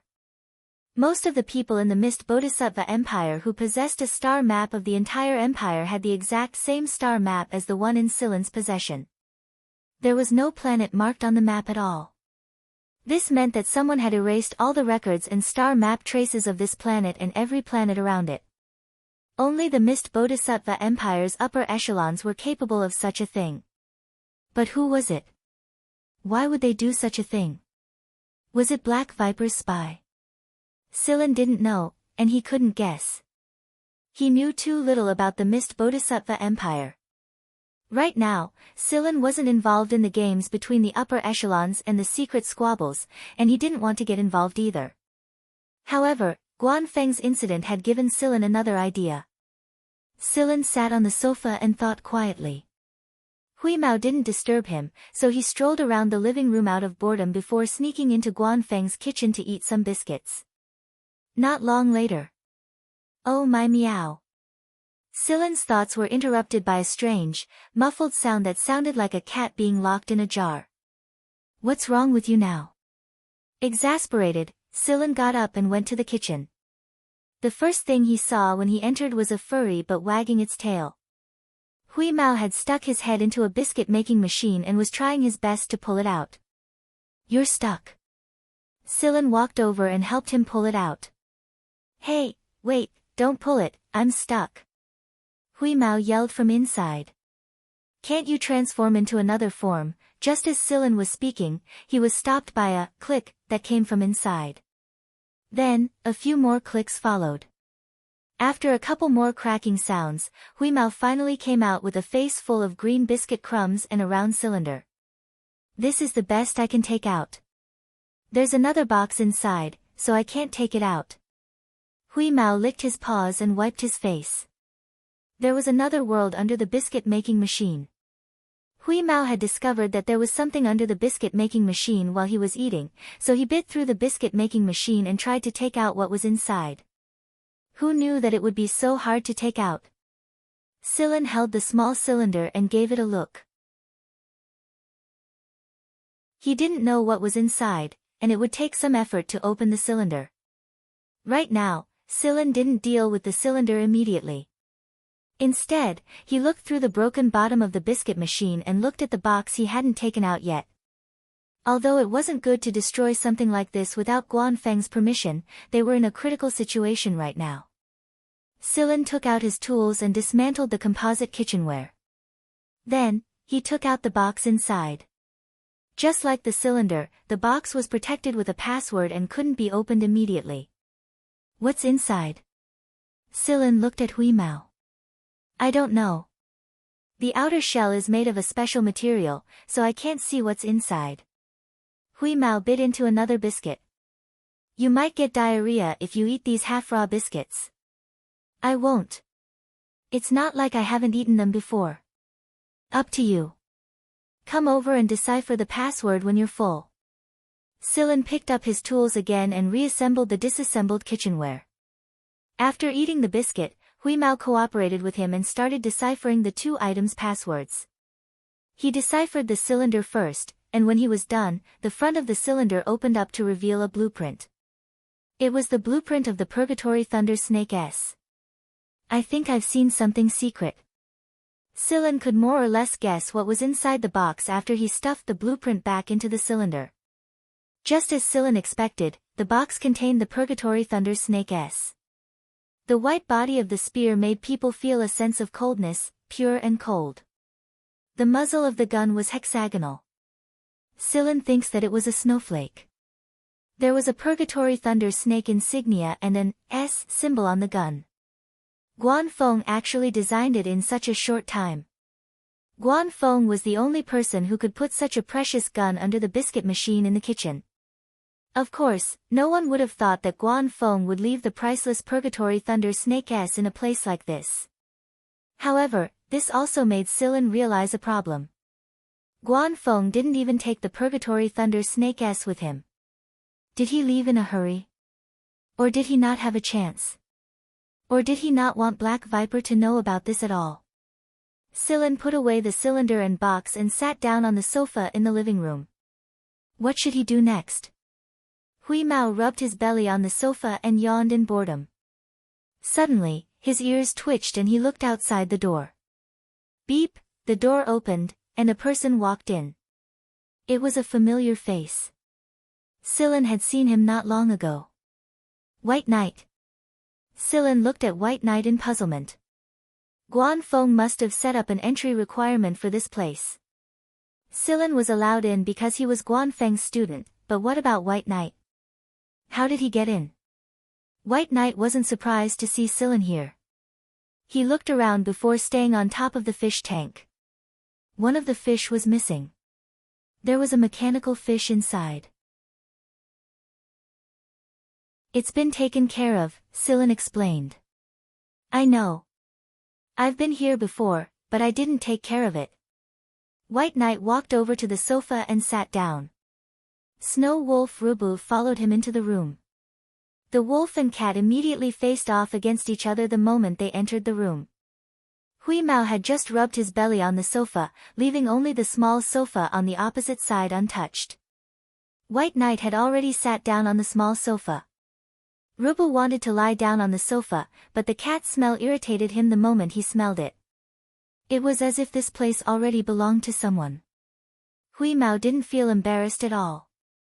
He didn't move away from the sofa and looked provocatively at Rubu while wagging his tail. Rubu bared his teeth. Hui Mao flicked his ears and ignored him. Have you read the information inside? Sillin pointed at the projector on the table and asked White Knight. Yep. Sillin raised an eyebrow. He's this calm. Right now, Sillin was really suspicious. Just who was this for? Was it for Sillin himself, or for White Knight? What are you going to do? White Knight asked. Sillin knocked his forehead. I guess I'll go take a look. What about you? I'll go. Because of Guan Feng? Because I'm bored. Sillin. It was true that Sillin wouldn't be able to handle Black Viper alone, but Sillin didn't want to ask the Gen family for help right now. Sillin didn't want to get too close to the Gen family other than Genya, and if he were to ask someone to go with him, would it be this guy? It was at this moment White Knight's communicator rang. What is it? White Knight answered the call and asked. Did you find him? I need money urgently. Sadia yelled from the other side. No, but I've got news. Sillin looked at White Knight. Was he going to leak Guan Feng's whereabouts? Where is he? Is Teacher Guan hiding somewhere? He can't owe us our wages even if he's Teacher Guan. Come here first. Tell Chi Lafang and Nikki to come with me. We have work to do. Wait here, I'll be right there. After White Knight ended the call, Sillin asked him, are you going to announce it to the public? No, it's just that it's suicide to go to Black Viper's place with just the two of us. Sillin thought for a moment and agreed that it was fine. White Knight and the others weren't too deeply involved with the other forces of the Empire anyway. They were on the free side, and it would be convenient for them to act this way without triggering a chain reaction. Sadia and the others showed up very quickly. It was probably because they didn't get their money back due to Guan Feng's disappearance that they were full of resentment. You're the cat that made Dar cry. The lizard armadillo stared at Hui Mao who was lying on the sofa and wagging his tail lazily. Who are you? Hui Mao countered with a question. Armadillo crawled over with a chuckle and introduced himself and the Snow Wolf Ruble. Rubel ignored Hui Mao just as arrogantly as before. Hui Mao couldn't be bothered to deal with the big dog either. His attention was drawn to something else. Hui Mao twitched his nose and looked at Sadia, who was sitting carelessly on the sofa next to him. "What are you looking at?" Sadia tried to pinch Hui Mao's ear, but Hui Mao scratched him away. "You smell like fish." "Fish?" Sadia sniffed again. "No, I didn't eat fish today." Hui Mao wagged his tail. "I know, you're a mutant. A mutant from the sea." This time, White Knight and the others were surprised as well. They didn't expect this cat to be able to sniff out something like that. Sadia's teeth had turned into rows of sharp fangs when he grinned. "I'm a mutant from the sea. What do you want from me?" Hui Mao yawned. "What's so special about that?" "Stop being so cocky." Sadia. Hui Mao jumped onto Silen's shoulder. "Are these guys coming with us to find Guan Feng, Silen?" Sadia started yelling before Silen could answer. "What's wrong with Guan Feng? Does he owe you his salary as well?" White Knight briefly explained the situation to Sadia before turning off the projector and replaying the scene. "I see. I happen to be a bit free lately, so I can take a look around. But I'll have to ask Guan Feng for a raise." "Sigh, White Knight, if Guan Feng goes back on his word, you'll have to pay him instead." "He's your teacher after all," Sadia said. "Guan Feng is White Knight's teacher." "Direct teacher?" Silen really didn't know about this. So it made sense that White Knight was able to enter Guan Feng's house. In fact, Pastura had to call White Knight, senior brother, in front of him. That being said, White Knight didn't demand that of Silen. He didn't care if he called him that or not, and he didn't even care about Goryo. The preset projector on the table had played it once when White Knight had arrived, and then played it a second time when Silen had come in. After the third time, the preset projector was completely destroyed, and all the records inside were destroyed. Moreover, the star map image on it could not be copied at all. "Interesting. I didn't expect Black Viper to be hiding in such a small corner." Qi Lafang, who hadn't said much until now, suddenly spoke up. White Knight didn't answer. He looked at Silen instead. "We'll be going together. What's your plan? Do you want to join us?" "Of course. I'd be courting death if I went alone," Silen said. Hui Mao rose to his feet. "Me too. I'm going to teach those trash robots a lesson this time." Silen could tell that White Knight and the others worked together quite often, and they knew a lot about the Empire. It would be a lot safer for Silen to go with them. "We'll kick you out anytime if you're a burden," Nikki said. "No problem." White Knight and Silen opened Guan Feng's warehouse with their IDs and took out some equipment and resources. At the same time, they brought out a high-quality flying machine. Silen guessed that White Knight had been doing this for a long time, judging from how familiar he looked with the place. Speaking of which, it seemed that all of Guan Feng's direct students were more or less the same. They took Guan Feng's things with ease. Since they were going to Black Viper's territory, it was only natural that they would be away for a longer period of time. During this time, one of Silen's courses was going to be tested. If he didn't take the test, he would fail the course. Guan Feng would never allow something like that to happen, and Silen couldn't bring himself to fail the very first course. Therefore, he had to talk to the instructor before he left. Silen had read through the reference materials Guan Feng had given him several times already, and there was no way he would fail the course if he took the test. Therefore, Silen was going to apply to take the test early. The instructor was quite old, and it was rumored that he was as experienced as Guan Feng in the affiliated schools. His hair was white, and although his face was covered in wrinkles, they weren't as deep as a normal old man's. Maybe it was because he often attended classes, but his voice was loud and full of energy. The old man was very angry when he heard that Silen was going to take the test early. "I don't care how many things you have to do or what your background is. You're a student first and foremost, and a student should prioritize their studies. Students of AF1 shouldn't compete with those good-for-nothings of AF3 in terms of who lives a leisurely life. Sillin couldn't help but sigh with emotion at the instructor's words. As expected of an experienced teacher who had taught for so many years. He didn't even pause when he started talking, and his words were righteous.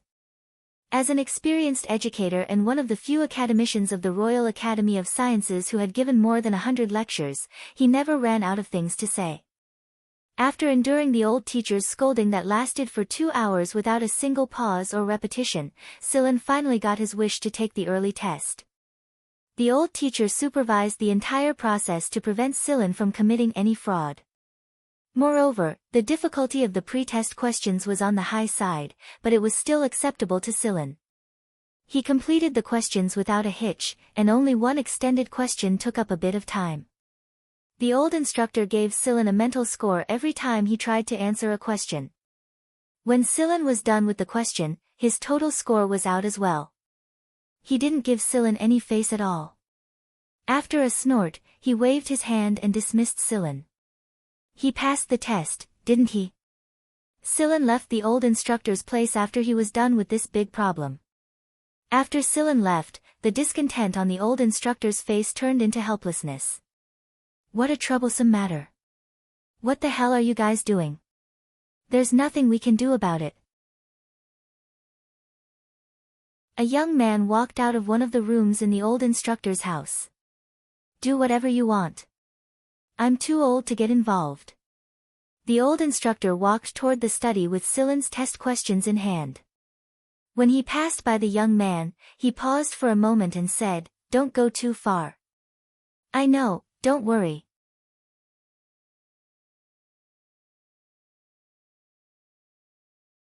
Chapter 271. Sillin and White Knight departed immediately after they were done with the business at AF1. They didn't tell Genya about this because it would drag the Gen family into this mess. Right now, Sillin had no idea how many people were involved in this mess or how many higher-ups were involved in this mess. Sillin didn't know how many higher-ups of the Empire were involved in this mess at all. It was as if a drop of ink had fallen into a pool of water and melted into it. Although the water didn't look much different from before, the drop of ink did exist in the water. Although the star map inside the projector in Guan Feng's living room couldn't be duplicated and the projector had self-destructed on its own, everyone had a good memory. They were able to recreate a new star map after the projector had self-destructed. Is there really such a place? Inside the spaceplane's control room, Sadia asked Sillin while staring at the partial star map projection in his hand. There should be. Even if there aren't any of those planets, there must be other planets in that place, Sillin said. You're right. I never noticed this place on my previous star map. How mysterious it is. Sadia poked at the marked spot with his finger. I wonder what's waiting for us there. Qi Lafeng twirled his sun hat with his finger. Whatever it is, it's going to be troublesome. Oh right, I heard that Black Viper has a lot of robots. I wonder what level they're at right now. I'd be very disappointed if they're still the same as the scrap metal we ran into a while ago. Nikki, who was playing a game, shot him a sideways glance. Even if you're a pile of scrap metal, 1,000 of them will be able to turn you into a sieve with a single shot, not to mention that you're in Black Viper's headquarters. Write a will first, and when the time comes, divide up your remaining assets. Qi Lafeng paused in twirling his sun hat and chuckled. I'm not willing to throw my life away for the unspent assets I haven't spent yet. Then be serious and don't screw up when the time comes. A man who can fall asleep in shooting class is seriously suspicious. Also, don't think I don't know that Armadillo was the one who completed most of the last mission. Shooting class is so boring, it would be strange if I didn't fall asleep. Secondly, you can't deny the fruits of my labor. I've also fought robots before. Nikki ignored Qi Lafeng's nonsense and continued playing her game. Armadillo wagged his tail. This wasn't the first time Qi Lafeng had fallen asleep during a battle. Hey, where are those two? Qi Lafeng kicked Armadillo. Armadillo pointed at the door with his tail. They're patrolling their territory. Ever since they boarded the aircraft, Hui Mao and Ruble, the two guys who loved to enclose territories, started to fight for territory. The spaceplane wouldn't allow them to spray their metabolites anywhere they wanted, so Whis habitually rubbed its own scent everywhere. Ruble the snow wolf did the same, and the two fellows immediately started fighting over territory the moment they boarded the spaceplane. They nearly broke into a fight. In the end, Hui Mao came out on top and seized more territory. Ruble was afraid that the cat would cheat him, so every time Hui Mao went out to patrol his territory, Ruble would go out and supervise him to prevent the cat from taking over his territory. As they were talking, Hui Mao walked in with his tail up, followed by Ruble, who had an ugly expression on his face. "Yo, are you done patrolling?" Armadillo greeted them. Ruble was annoyed at the mention of this. "If this cat wasn't a team member's pet, I would have bitten it to death." Hui Mao jumped onto Silen's shoulder and was licking his paws. When he heard Ruble's words, he raised his paw and pointed at Ruble. "You know how many times I've eaten trash like you when I was a kid?" Silen smiled as he recalled the first time he met Hui Mao. This guy had indeed eaten a lot of wolves. He flicked Hui Mao's ear. "All right, don't argue. We're all teammates this time." Hui Mao snorted. "We're both canines, but this guy is annoying no matter how I look at him. Chifeng is better." Ruble bared his teeth. If the cat said one more word, he would go over and bite off the cat's ear. Just as Hui Mao was about to say something, an alarm interrupted him. "What's wrong?" The sleepy Qi Lafang woke up with a start. "Nothing, I just received a message." Nikki put down the game console and converted the received signal into characters. After decoding it, it was a message: "If you want to find Black Viper, come here first, or you'll regret it." The people in the control room looked at the message in silence. Nikki continued to decode the message. Along with the message was a simple star map with a planet indicated on it. It wasn't the area that had disappeared, but a place slightly further away from that area. However, the similarity between all of them was that they hadn't forgotten about that planet. Even though everyone could find that planet on their star maps, no one paid attention to it. Moreover, there was very little information about that planet. In short, it could be summed up in one word: poor. After a while, Silen asked White Knight, "Has our whereabouts been leaked?" White Knight shook his head. "No one knows where we're going except for the few of us." If it wasn't Black Viper, and no information had been leaked, then who had sent this encrypted message? There was no doubt that the person who had sent this message was very familiar with Silen's group's whereabouts and goals. However, none of them could think of anyone who would do such a thing. "What do we do? Are we going?" Sidia looked at everyone. "Same old rules, let's vote." Nikki moved her finger, and a screen appeared in front of everyone. There were 3 choices on it: go, no, and forfeit. The final choice was go. Looks like we all have the same idea. That's a good thing. Sidia smiled. Since they had decided to go, they adjusted their flight path and flew toward that planet.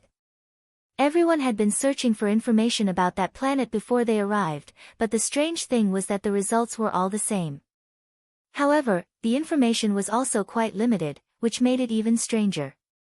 Even with their capabilities, they could only find so little information, and they weren't even sure if this information was real or not. Even the poorest planet, even if it's so barren that it can't support itself, the database should have records about it. However, there's just too little information. "It's as if someone has erased all the other information," Nikki said. Her young face, which looked like she was 7 or 8 years old, was filled with a serious and contradictory expression. If Silen didn't already know that she was in her 30s, he would have thought that she had the same special experience as Tang Qiuqiu. "No matter what, we need to be careful. Bring your equipment."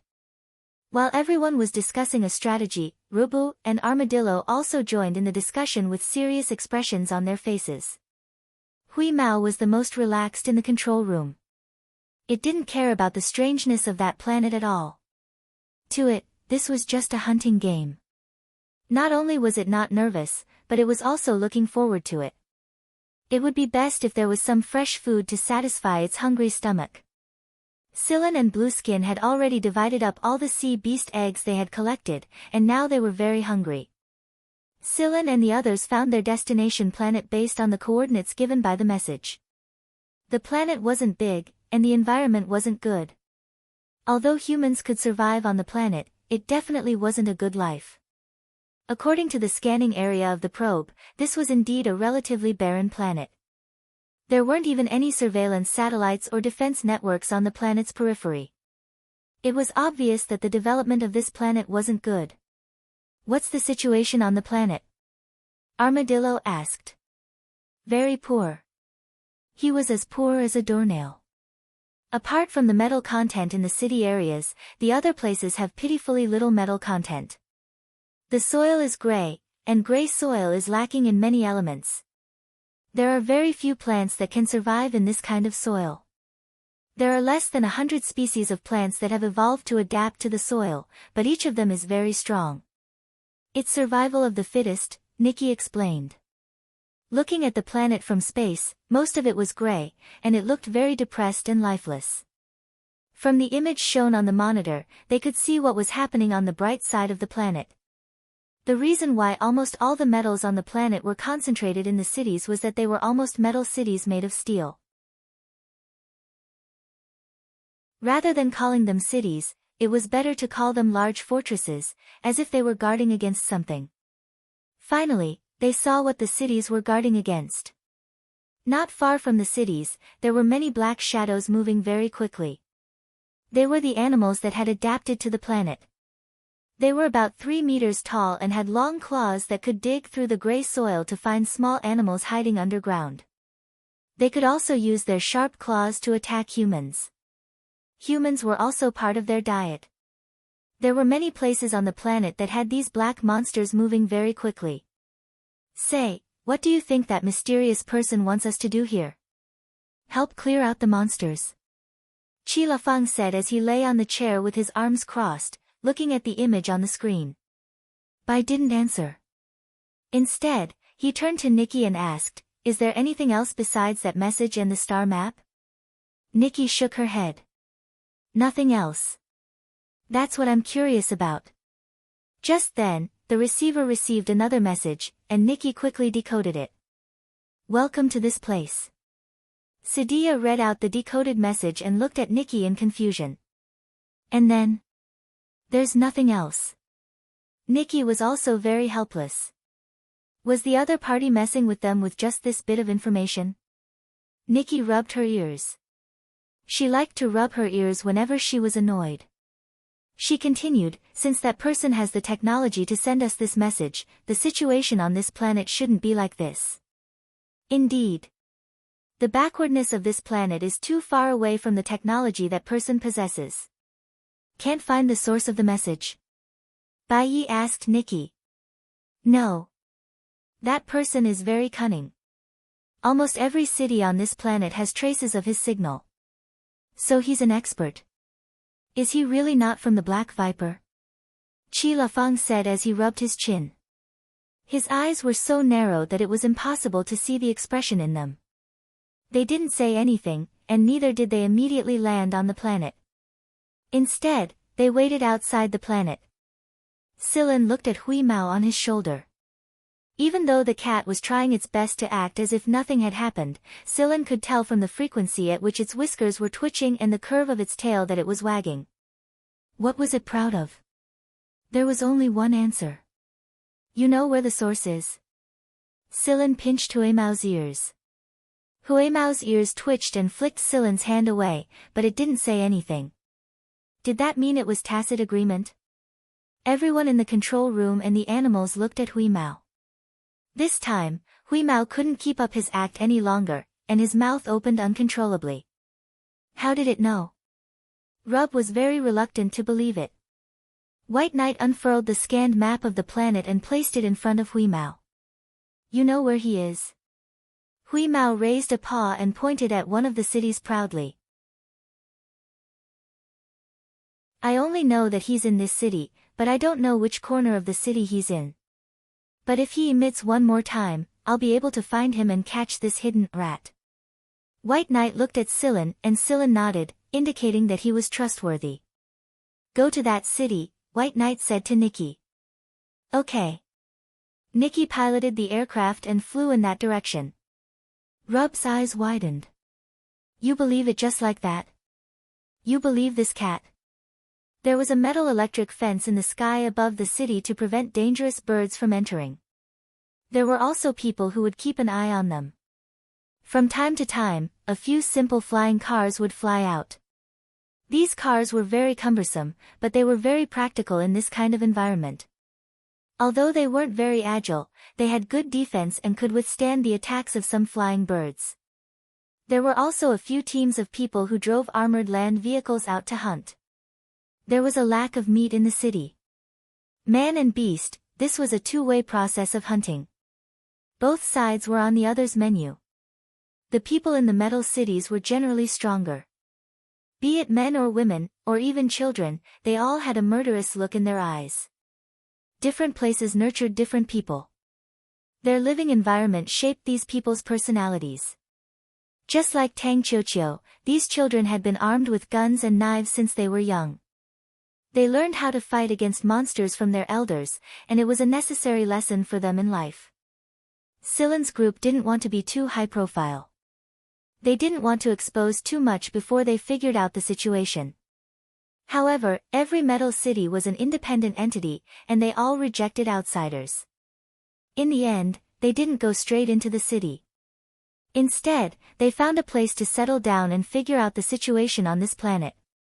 Otherwise, they would be caught like turtles in a jar if they recklessly entered the city. At night, the aircraft quietly landed at the predetermined location. The place was covered by a hill, and the aircraft landed in stealth mode, so no one noticed them. Although no one noticed them, the monsters were unusually perceptive. Those guys outside are pretty fast, Sadia said as he looked at the scene on the screen. I'm going to look for food. Hui Mao jumped off Scylla's shoulder and ran out. I'm going too. Rub didn't want to be left behind and ran out. I'm going out too. I'm hungry. Armadillo wagged his tail and followed.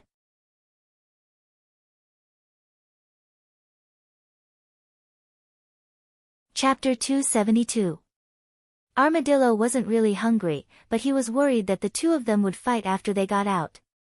If both of them got injured, it would be fine. After all, the two of them had strong regenerative abilities. The most important thing was that they couldn't expose themselves.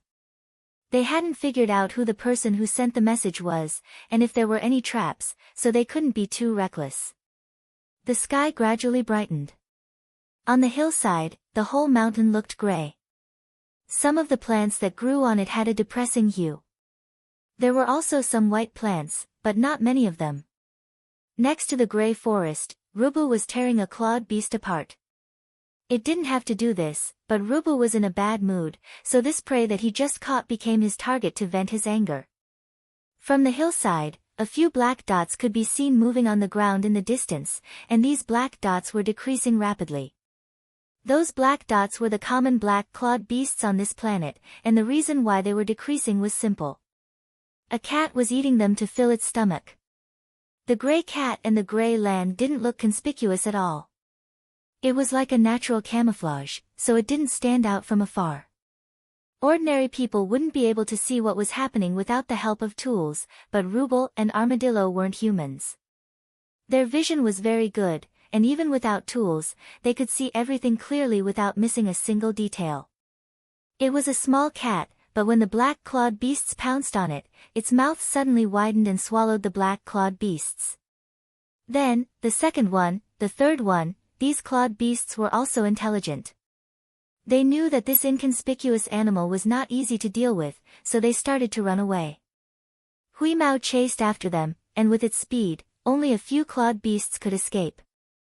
No wonder Dar cried when he was bitten by that cat. If that cat really ate as much as it wanted, Dar's little crocodile would easily become its meal. But how big is that cat's stomach? Armadillo slowly crawled over and looked at Hui Mao and said to Rubu. Armadillo could tell from Huimao's movements that Huimao was quite strong. Not to mention its speed, just its hunting speed was something that Armadillo could not achieve. He didn't even need to bite the cat and directly swallowed it. He wasn't like Bonner, the big snake. Besides, this cat was swallowed whole. If it were to be compared to the group of beasts in AF1, it would definitely be ranked among them. Rubu gnawed on the bones of the sharp-clawed beast and said impatiently, "Who knows? Aren't you afraid of bursting from eating so fast?" As soon as Rubu finished speaking, Huimao stopped chasing the clawed beasts. The remaining clawed beasts took this opportunity to escape. What happened to it? Armadillo saw that Huimao had suddenly stopped moving and was squatting in the distance, doing something unknown. Only his ears twitched from time to time, and his hooked tail wagged quite a bit, as if he had discovered something new. When Rubu heard Armadillo's words, he stopped chewing and looked at Huimao. Huimao maintained his squatting position for a while, then he opened his mouth and spat out a black sharp-clawed beast that he had just swallowed.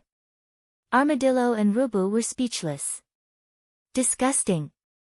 Not long after the black claw beasts were swallowed, they went in alive. By the time they were spat out, a layer of them had been digested. Even the claws of the claw beasts had been dissolved, becoming shorter and softer. They were not as sharp as before. The sharp-clawed beast that was half-digested looked like a waste product. It was no longer as ferocious and murderous as before. "Does that cat have the habit of chewing itself?" Armadillo asked. Rubu turned its head away, disgusting. Felines are indeed eccentric animals. It knew there were a few big cats in AF1 that liked to play with their prey until they were crippled before eating them. In comparison, the cat in front of it was even crazier. It was chewing itself. Because of Huimao's disgusting behavior, Rubu lost its appetite. It lifted its paw and kicked the remaining sharp-clawed beast into the woods. There were some small animals waiting to collect the leftovers. The remaining sharp-clawed beast was quickly surrounded by some small rodents that broke out from the ground. Not long after, not even its bones were left. "Hey, something is wrong with that cat. Is it food poisoning?" Armadillo wagged his tail and poked Rubu, who was lying on the ground with its eyes closed. Rubu immediately became energetic when he heard the word, food poisoning. He had just eaten half of the sharp-clawed beast, so it should not be poisonous. It could even smell poisonous meat. Of course, there might be some special circumstances. A lizard and a wolf stared at Huimao. Huimao was jumping around the half-digested sharp-clawed beast. After jumping for a while, Huimao stretched out its paw. Its short paw grew longer, and it started to cut open the stomach of the sharp-clawed beast. Armadillo and Rubu were speechless. Why didn't they know that cats had such a weird habit? It was understandable if Huimao wanted to eat the internal organs, but the problem was that it was really dissecting the cat. Can you imagine a cat that was excited to find food spitting out the food it swallowed and dissecting it? What a scam! In fact, Rubu and Armadillo couldn't feel Huimao's current mood. Huimao was very excited at the moment, because it keenly discovered something fun. It hadn't played with this thing for a long time, and Silen also hadn't played with it for a long time.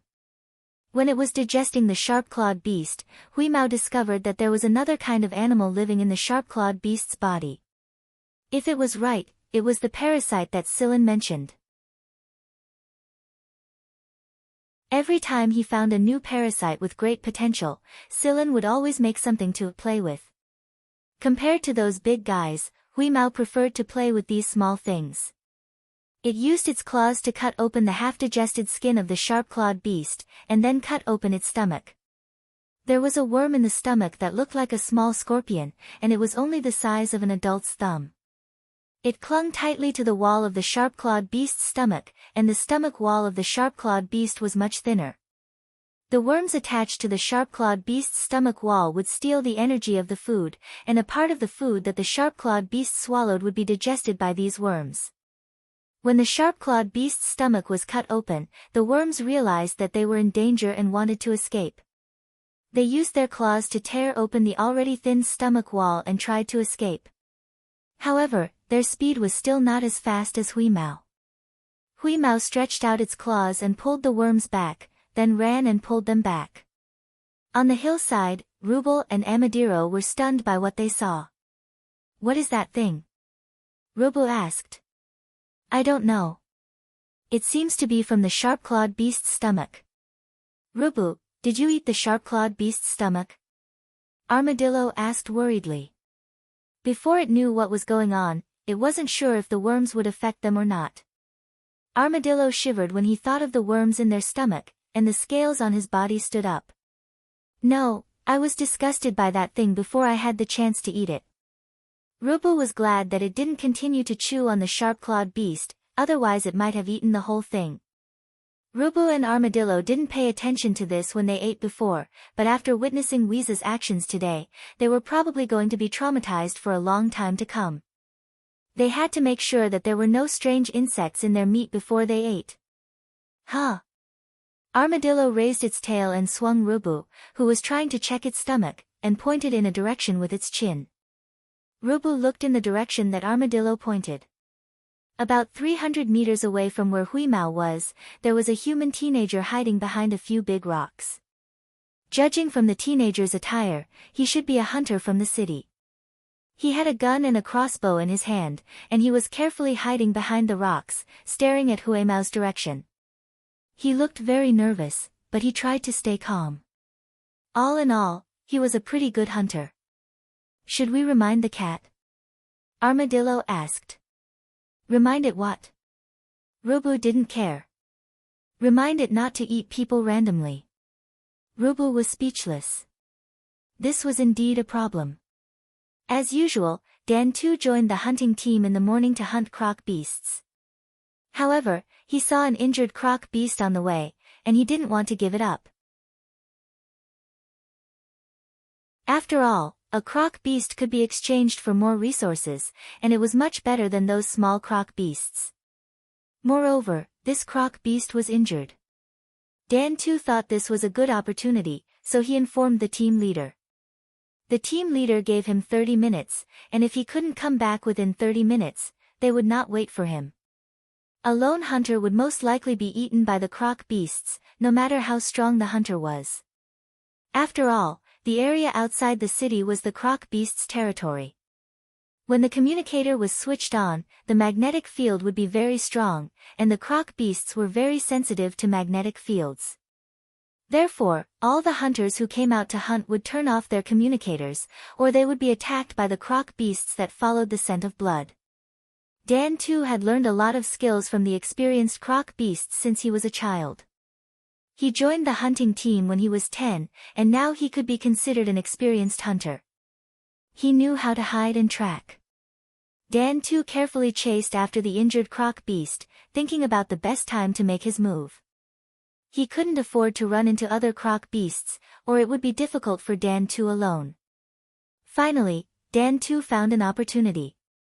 However, just as he was about to make his move, the injured croc beast suddenly screamed and ran in another direction anxiously. Was he exposed? Dan too was about to continue chasing, but he suddenly sensed something coming, so he hid again. Not long after, two croc beasts ran past them, as if something terrifying was chasing them. This should be the reason why the injured croc beast was so anxious. Dan too looked in the direction the two croc beasts had come from. Just what was it that could make the two croc beasts so afraid? What did the croc beasts see? The croc beasts had always claimed to be the overlords of this gray land. The injured croc beast would not be able to catch up with them in such a short time, and there were only 15 minutes left. Go back. Dan too was reluctant. His mind was filled with questions. In the end, driven by curiosity, Dan too carefully sneaked in the direction the croc beast came from. Not long after, he saw a flat ground at the foot of a mountain. There was a cat squatting on the ground. There were no cats on this planet. He had only seen them in books, magazines, and on TV in the city. Those who hadn't read magazines or TV would not know that there was such an animal called a cat. Why was there a cat here? But what surprised Dan too even more was that, according to the book, a cat's attack power wasn't strong, but this small cat was standing in front of an unknown thing. Dan too studied it carefully for a long time before he realized that it was a croc beast. If it weren't for his understanding of the croc beast, he wouldn't have been able to recognize the croc beast that had been severely corroded. How did the croc beast become like this? Why was the cat squatting beside it in a daze? However, what happened next shocked Dan Tuesday.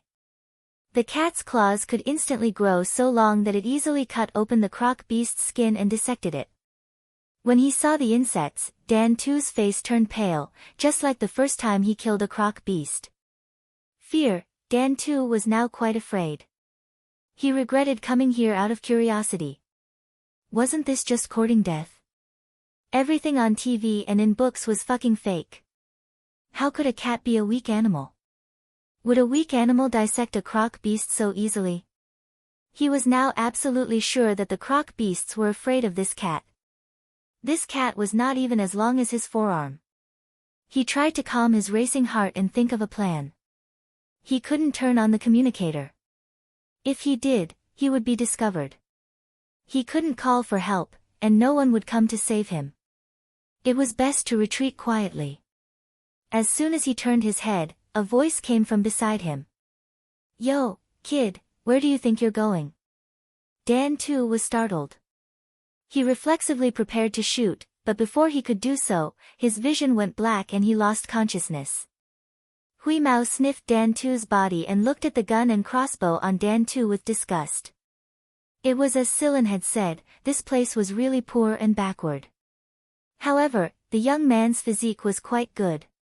He could be used to test the insects. There were only 3 insects left in the claw beast's stomach. Originally, he wanted to knock them out, but he didn't control his strength well and killed a few of them. A few of them were severely injured, and he didn't know if they could recover. However, it didn't matter if they couldn't recover. He could just catch a few more to see. Although not all claw beasts had these insects in their bodies, he would find them eventually. The gray cat didn't have anything to store the 3 fainted insects and the severely crippled insects. It just so happened that it found a hard leather bag on Dan Tu's body. It was a bag made from the skin of a claw beast that had been processed, so it should be able to store the insects temporarily. Armadillo and Ruble were walking over. They didn't want to let the cat eat people, and they wanted to bring the man back for interrogation. However, when they got close, they bumped into the bag that Hui Mao threw at them. "Hey, you two, come and help me with this." Hui Mao pointed at the bag that contained the insects and said. Armadillo and Ruble avoided the bag as if it was the plague. "You can take your own things. We can just drag this man back," Ruble said. "No, this is my experiment." After that, Wiz ignored Armadillo and Ruble and tied the bag to Dan Tu's body. Then, it used the rope it found from Dan Tu's body to reinforce the bag a couple of times before dragging Dan Tu back to the spaceplane by the collar. It wasn't exactly dragging Dan Tu all the way back to the spaceplane, but Wiz wasn't dragging him all the way back to the spaceplane. Armadillo and Ruble looked at each other, shook their heads, and followed closely. They didn't know what the cat would do when it returned. Experiment? What experiment? Put the insects into that man's body? Disgusting. On the aircraft, Nikki had already hacked into the city's network to get some basic information. The city's network was not well developed, and it could be said to be simple and crude. All the appliances looked like antiques to them. Silen and the others were analyzing the information they had gathered, but they couldn't find the rat that Hui Mao mentioned. Where was the mysterious man hiding in this city? Just as they were discussing whether they should grab a local and interrogate them, the display showed the scene of the gray cat dragging a person into the spaceplane. Bai Yi and the others looked at Silen at the same time. Silen shrugged. "I didn't order him to do that." Sadia gave Silen a thumbs up. "You've trained your pet well." Silen curled his lips. There was no way that the cat dragging the man into the aircraft was the reason that they thought it was. As expected, after understanding the situation, they were very interested in the insects that Hui Mao mentioned. But they couldn't look at it here, so they went to the quarantine room.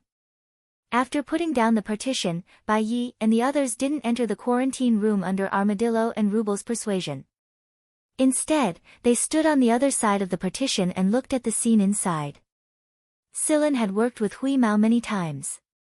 He first used a device to simulate the environment of a stomach.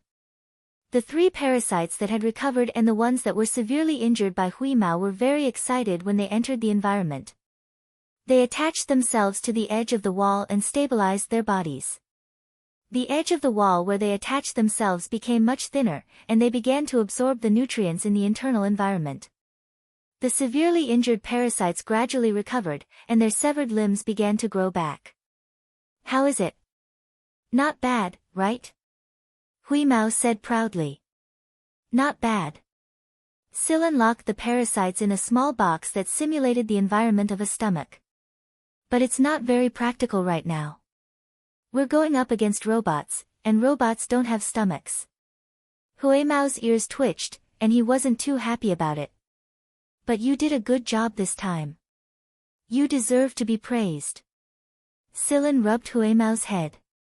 That's more like it.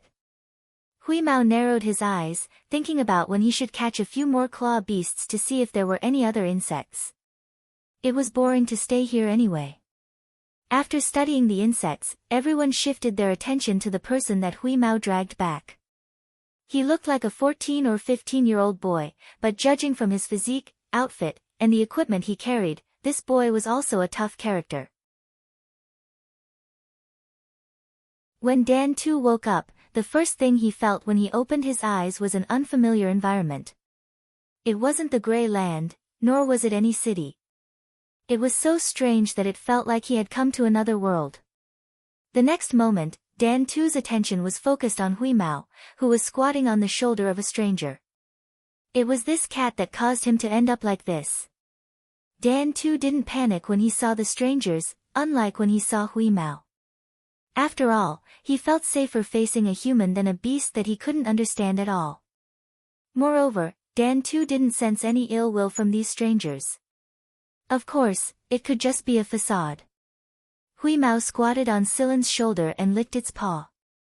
This action alone made the boy, who had just woken up, tremble and shrink back. Sillin flicked Hui Mao's ear. What did you do to him? The boy was scared out of his wits. Sadia looked at Hui Mao, then at Armadillo and Rubel, and sighed. These 2 ferocious-looking fellows couldn't even compare to a little kitten. Seeing that the boy was full of wariness, Nikki went straight into action. After all, a little girl who looked like she was only 7 or 8 years old was easier to get close to. Don't be afraid. As long as you don't move, we won't hurt you. We just want to ask you some questions, Nikki said. Dan Tu didn't say anything as he stared at the little girl in front of him who gave off a strange vibe. Nikki asked a few more questions, but Dan Tu still didn't say anything.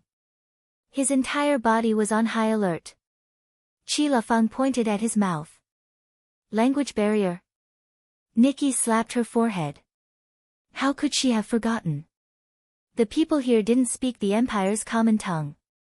The native language was too small, and the Empire didn't have any records of it. However, when Hui Mao and the others went out to hunt, Nikki had already gathered enough information about the language from various cities on the planet. After setting up the translation machine, she directly translated the language into Dan Tu's. So, after Nikki turned on the machine, she asked the same question again. Finally, Dan Tu spoke, his voice a little hoarse. What do you want to ask? Sillin handed him a glass of fruit juice. Fruit juice. It's not poisonous. Dan Tu hesitated for a moment, then glanced at Hui Mao on Sillin's shoulder. Seeing that the dog was lazily licking its paw and wasn't paying attention to them, he carefully took the glass of fruit juice from Sillin, took a small sip, paused, and then poured the entire contents into his mouth. After finishing, he licked the glass, as if he hadn't had enough. Sillin handed him another glass. This time, Dan Tu didn't hesitate and drank it in large gulps. Dan too had never tasted something like this before. It was delicious, much better than the most expensive drink in the city. He wanted to bring this back for Grandpa to drink. Grandpa was so old that he probably hadn't tasted this much fruit juice. However, he couldn't even protect himself right now. He didn't even know if he could go back and see Grandpa again. Dan too didn't lower his guard much after drinking the fruit juice, but his voice was no longer hoarse. He seemed to have calmed down as well. This was a good sign. After calming down, Dan too answered all of Nicky's basic questions.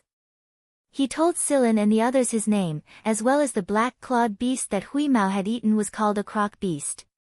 In the local language, it meant sharp claws. However, the croc beast was a general term for all kinds of black beasts with sharp claws. Very few of them were of a single species, and most of them were born in clusters. However, there were a few special breeds among the croc beasts. One of them was called Galas, a fierce beast that was several times larger than ordinary croc beasts. Its attack power was much stronger, but they were relatively few in number. Nicky asked Dan too if he had any way to bring them into the city. Dan too shook his head. Apart from the guards and hunting squads, no one else is allowed to enter or leave the city without the permission of the city lord. City lord? What rank is that? Nicky asked. Although they had learned some information through the city's communication network, it was still limited. The network here was too backward, and people rarely communicated with each other through the network. This was the system of social relations in a special technological environment. The city lord is the highest-ranking official in our city. Dan too paused for a moment before asking, "You're not from this planet, are you?" Nicky didn't deny it. The answer was obvious, so there was no need to deny it. "Yes, we're from this planet." "Then it's even more impossible for us to let you into the city. We're very repulsed by aliens, especially the city lord. There was once an alien who entered our planet due to a malfunctioning spaceship and never returned. Although that didn't happen in our city, I've heard people say that something similar happened in our city before." "Are you threatening us?" Nicky sneered. "No, just a reminder." Dan too lowered his head and didn't say anything else. No one could tell what he was thinking. At this moment, Huimao spoke up. "I think this kid isn't telling the truth. Why don't we try using that bug?" Rubu and Armadillo, who were standing behind them, thought at the same time, cats really are evil creatures. Hearing Huimao's words, Dan too suddenly raised his head. A flash of fear flashed across his eyes, and he reached for his gun and hunting knife out of habit. Only when he touched empty air did he remember that everything on him had been confiscated. Fight? Although he wasn't tied up, Dan too knew that he was no match for them. Not to mention that he had this cat with him. Sillin flicked Huimao. "Don't scare a kid." Huimao snorted twice. "It was just a scare, it was too boring." Nicky asked a few more questions, but she didn't get the answers she wanted. It was impossible to let Dan too go, so they could only lock him up here for now. If there was any new information, they could ask him for reference. They arranged a small room for Dan Tuesday. Although the room looked simple to Sillin and the others, it was an unimaginable luxury for Dan Tuesday. There was also juice and other food that he hadn't eaten yet. Although he didn't have to worry about food, Dan too's nerves were challenged. If this continued for a few days, he would probably have a nervous breakdown. That was because the cat would come here every now and then. It didn't say anything and just crouched there, licking its paws. Whenever Dan too saw the cat's paws, he would think of the croc's belly being cut open. Huimao, on the other hand, was delighted. There were actually people who were afraid of cats.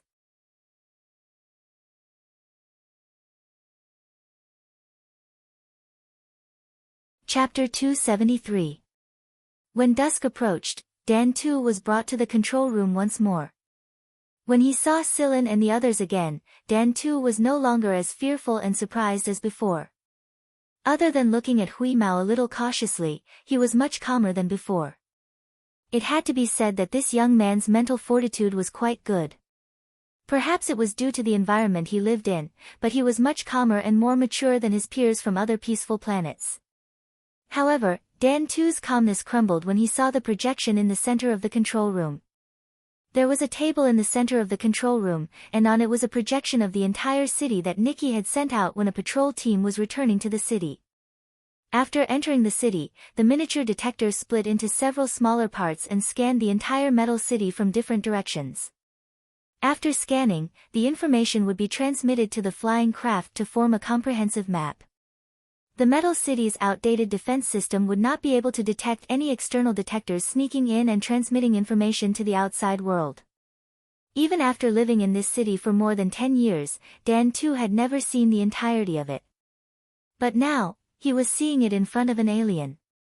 Even if the city's landmarks were shrunk several times, Dan Tu would still be able to recognize them at a glance.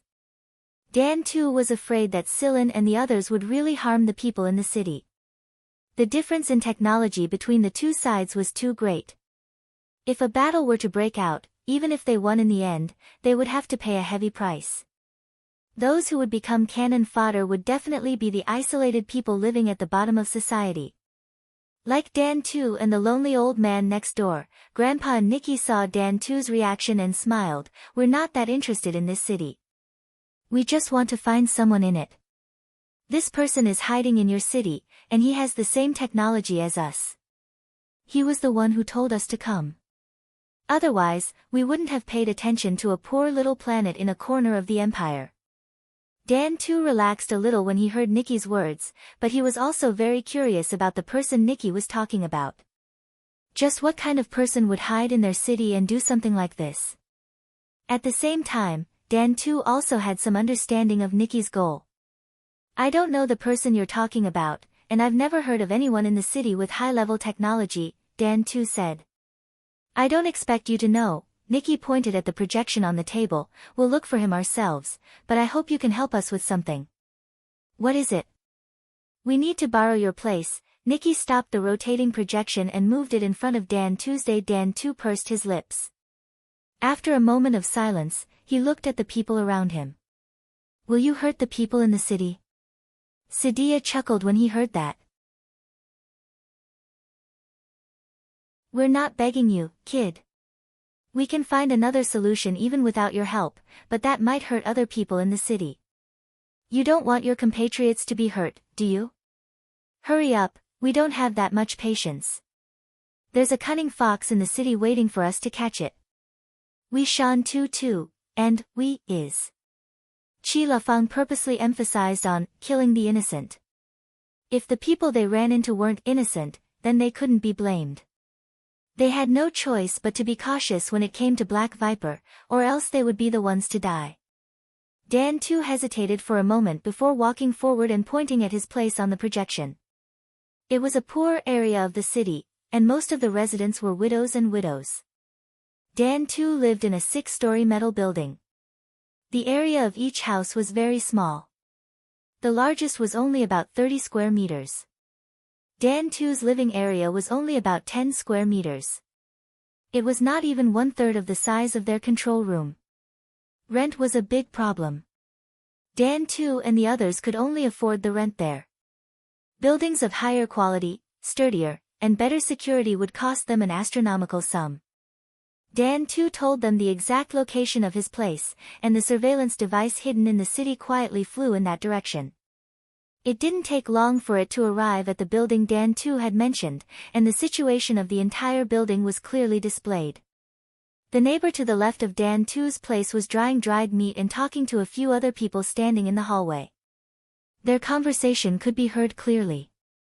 As for the neighbor on the right side of Dan Tu's house, the door was closed, and Sillin didn't know what kind of person he was. However, he could tell from Dan Tu's eyes that the person who lived there was very important to him. Dan Tu didn't seem to care about the other people who appeared in the image, but the moment the image was displayed, the first thing Dan Tu looked at wasn't his house, but the neighbor's house on the right. Fortunately, there weren't many patrols there. Since it was a poor area, patrols didn't often appear there. Most of them were around the high-class residential areas to ensure the safety of the people living there and prevent flying beasts from attacking them. Nikki stopped asking Dan 2 questions after she was done with her investigation. Instead, she watched as Chilafang and Sadia studied the so-called high-class residential areas in the city. They would have to wait until the sky was completely dark before they moved out. Because of the environment, most people in the city wouldn't go out at night. Only the patrols would roam the city. No one paid attention to Dan 2, but he didn't run away either. It was because he knew that he had no chance of escaping from these people. Whoosh, a flying car model flew into the room, and there was a cat standing on top of it. The cat was holding a box in its mouth. Dan 2 wanted to dodge out of reflex when he saw Huimao, but he was attracted by the flying car model again. The difference in technology made Dan 2 very curious about flying objects like this. Huimao flew the flying car model to Silan and put down the box. Assemble this too, Silan. Inside the box was one of Silan's prizes from the flying car race. It was one of the 2 flying car models Fleeka had made based on Vegfritter, and the other one was in Naimi's possession. Although it couldn't have Vegfritter's complicated and diverse internal structure, it was still quite extravagant for a toy model. A small toy model like this was enough to buy a flying car that was about the same size. Of course, luxurious flying cars and racing cars were an exception. There was still some time before the operation anyway, so Silan took the box, sat down and started assembling the flying car model. Huimao lay on top of the flying car model and watched it with his tail wagging. From time to time, he would shoot a smug glance at Ruble and Armadillo who were lying on the other side of the control room. Ruble and Armadillo were so angry that they gritted their teeth and thought, so what if you have a toy? Dan 2 was very curious about the flying car model.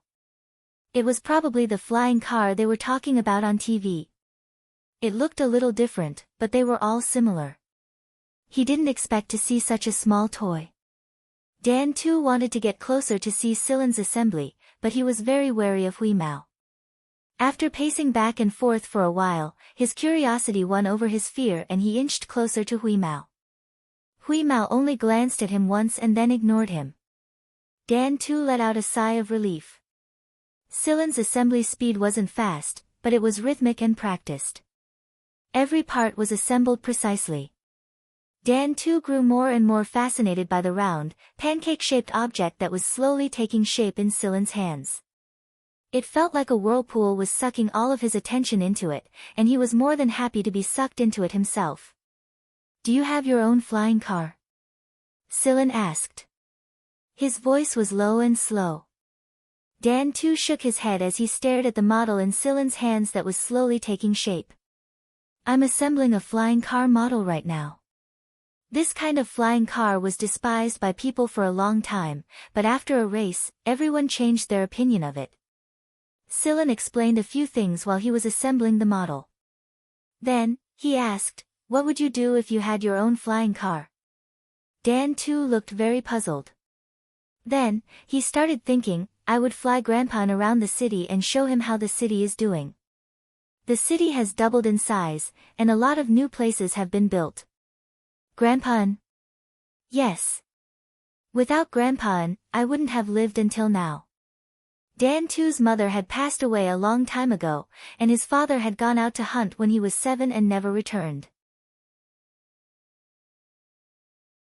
Less than a fifth of the hunting party had made it back to the city alive because they had encountered a Gala's beast, one of the strongest of the sharp-clawed beasts. Dan 2 had no ability to hunt alone, and the people around him did not help him, because there were too many such examples in the city, so many that everyone was numb. When Dan 2 was about to starve to death, he rarely went out, and Grandpa, who was not familiar with everyone, gave him food. Grandpa An's savings were left behind by his children, but after they passed away, the old man seemed to have become a lot quieter and rarely left the house. Because of his disability, he was always in a wheelchair with no one to take care of him. Everyone in the control room listened to Dan 2's words. Chi Lafang and Sadia exchanged a glance. If their guess was correct, Silan had hypnotized Dan 2. Why else would the vigilant little guy talk so much? Dan Tu's expression softened a lot when he talked about what happened after he met Grandpa, but when he mentioned that Sillin and the others wanted to borrow Dan Tu's house in the city, Dan Tu's face contorted as if he was resisting something. Big beads of sweat rolled down his forehead, and Dan Tu abruptly raised his head to glare at Sillin. The fury and madness in his eyes made Sillin feel like the little guy was going to swing a knife at him the next moment. "What did you do to me?" Dan Tu huffed and puffed. His fingers curled into fists, but they were shaking uncontrollably. He had said too much just now, and he was bound to slip up. Sillin smiled and assembled the last part. Then, he passed it to Huimao and told it to play on the side. "Your willpower is not bad," Celine commented. You can't hurt Grandpa, you can't." Dan Tu roared at Sillin. "I didn't say I was going to hurt him." Sillin stood up and patted his thighs. Then, he walked out of the control room, but stopped after taking 2 steps. He turned around and said to Dan Tu, "You smiled when you were telling me about your relationship with that grandpa, and someone once told me that blinking when you smile means that you are truly thinking of something that makes you happy." Dan Tu loosened his clenched fists, then clenched them again. Indeed, there was a time when Dan Tu felt very happy. Although he was already an orphan at that time, he had Grandpa by his side.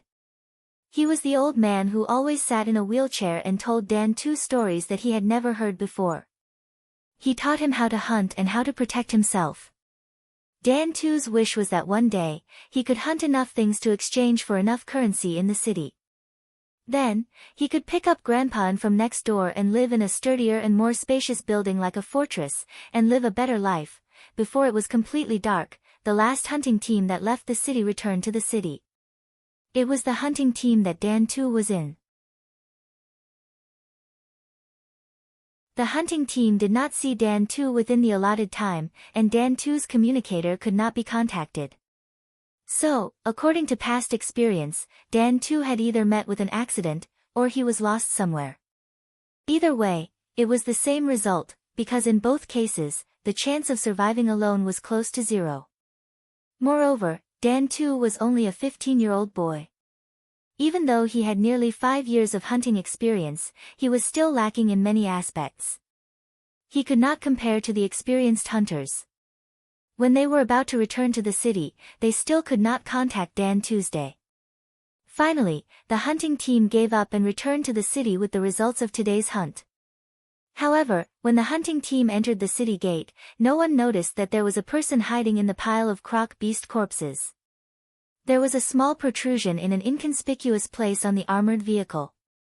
"Very good, Sillin has successfully entered." Inside the aircraft, Nikki said as she looked at the image sent back by the transmitter on Sillin's body.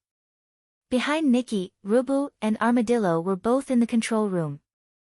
They did not go out like the others. Dan Tu sat quietly to the side, nervously watching the extraterrestrials' movements. Not far from the city, Sadia and Chilafang were lying in ambush. Only Sillin and Bai Yi had entered the city. Bai Yi and Sillin's group had entered the city. Bai Ye's target was the mayor's residence, while Sillin went to Dan Tu's residence first.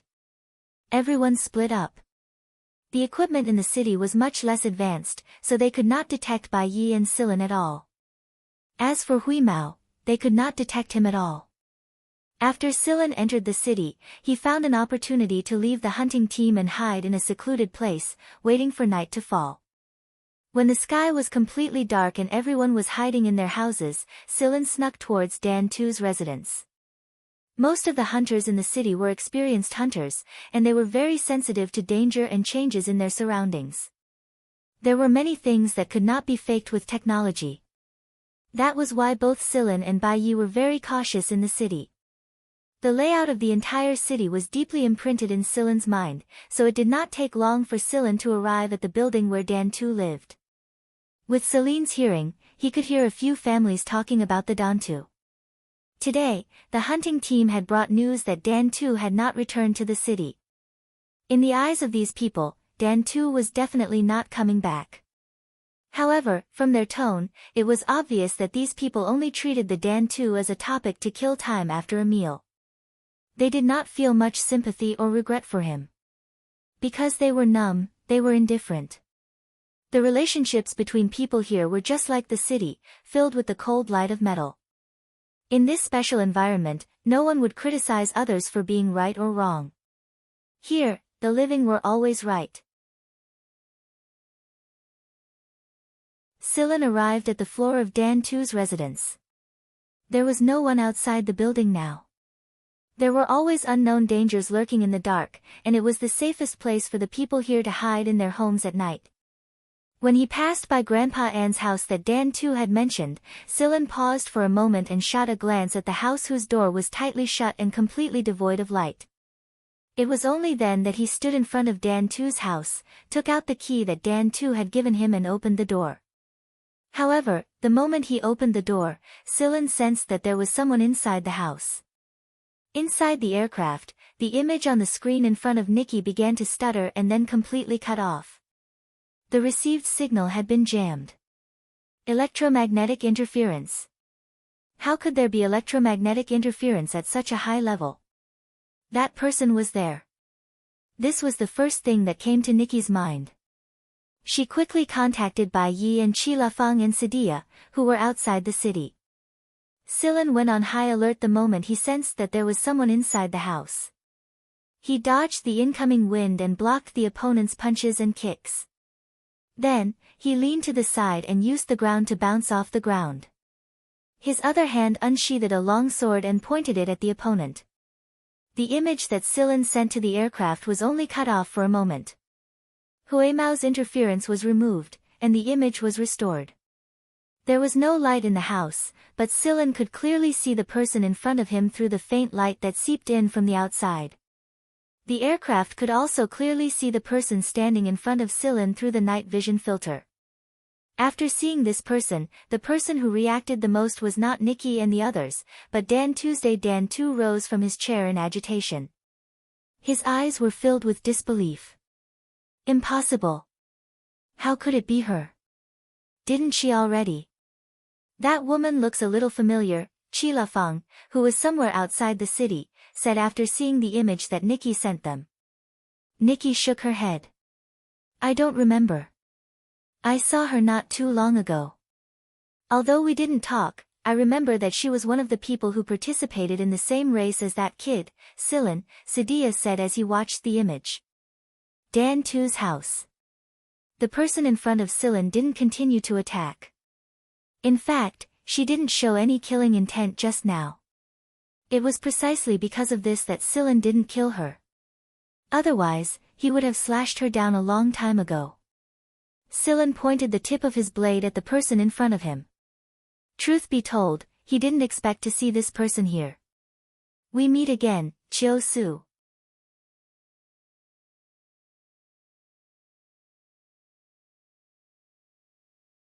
Chapter 274. Chiu Su wasn't nervous about being pointed at by Sillin's blade.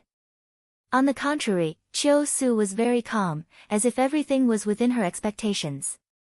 The lights in the room weren't turned on, and the door wasn't closed. Huimao walked in from outside, glanced at the two people in the room, and then paid them no more attention.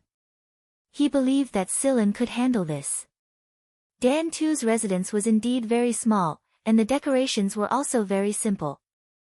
Huimao walked around the room, and then looked at a wall.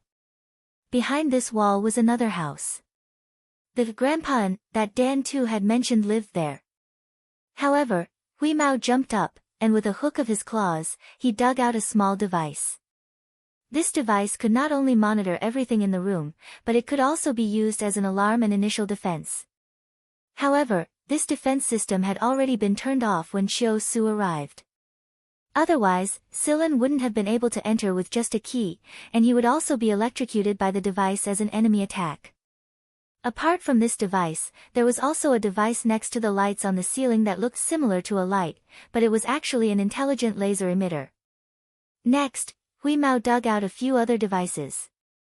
These devices were mainly used for defense, and their main purpose was to protect the owner of the house, which was to protect Dan Tuesday. The level of technology used in these devices didn't match the development of this planet at all.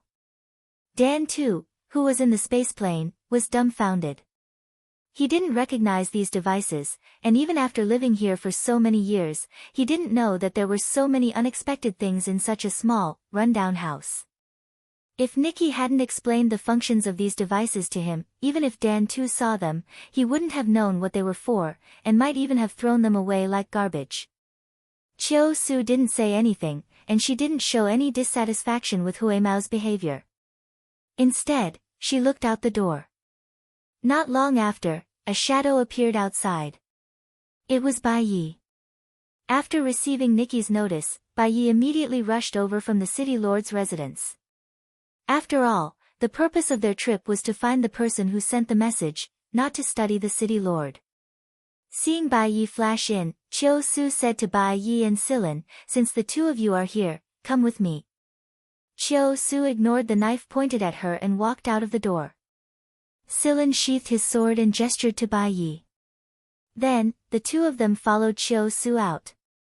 Although they were confused, it was necessary to be vigilant. As for Huimao, that guy just dug a hole and went next door. Just as Huimao and Silin had thought, Chiu-Su's destination was the house next door, which was Grandpa An's house that Dan too had mentioned. When Silin passed by the shop, he could feel the mechanical activity inside. It was a machine that surpassed the average level of technology in this place. Places with machines would have a special mechanical language for communication. This was the advantage that Silin and Huimao had over others. Since Huimao had suppressed the electromagnetic interference, the situation here could be seen from the aircraft. Dan too was the most agitated one. He hoped that things weren't as he thought, but as Silin and the others entered the room next door, Dan too's heart sank. Everything was fake. The house wasn't big, but compared to Dan too's, it was a little more spacious. As soon as he entered, Silin saw an old man in a wheelchair. The old man was holding a paper book in his hand. The solar lamp on the table next to him was dim, but for Silin and Bai Yi, it was enough for them to see everything in the house clearly. Huimao dug a hole next door and shook his hair. His enlarged pupils swept around the house, and then he jumped onto Silin's shoulder. After Chiu-Su brought them in, she closed the door and stood behind the old man. Although the old solar lamp wasn't very bright, the processed image sent back to the aircraft was clear enough. Dan too looked at Chiu-Su on the image, his eyes full of doubt. "You know her?" Nikki asked. Dan too nodded, then shook his head. "At first glance, she looks like her, but now that I look closer, there are some differences." "Who does she look like?" Nikki asked. "Grandpa An's daughter."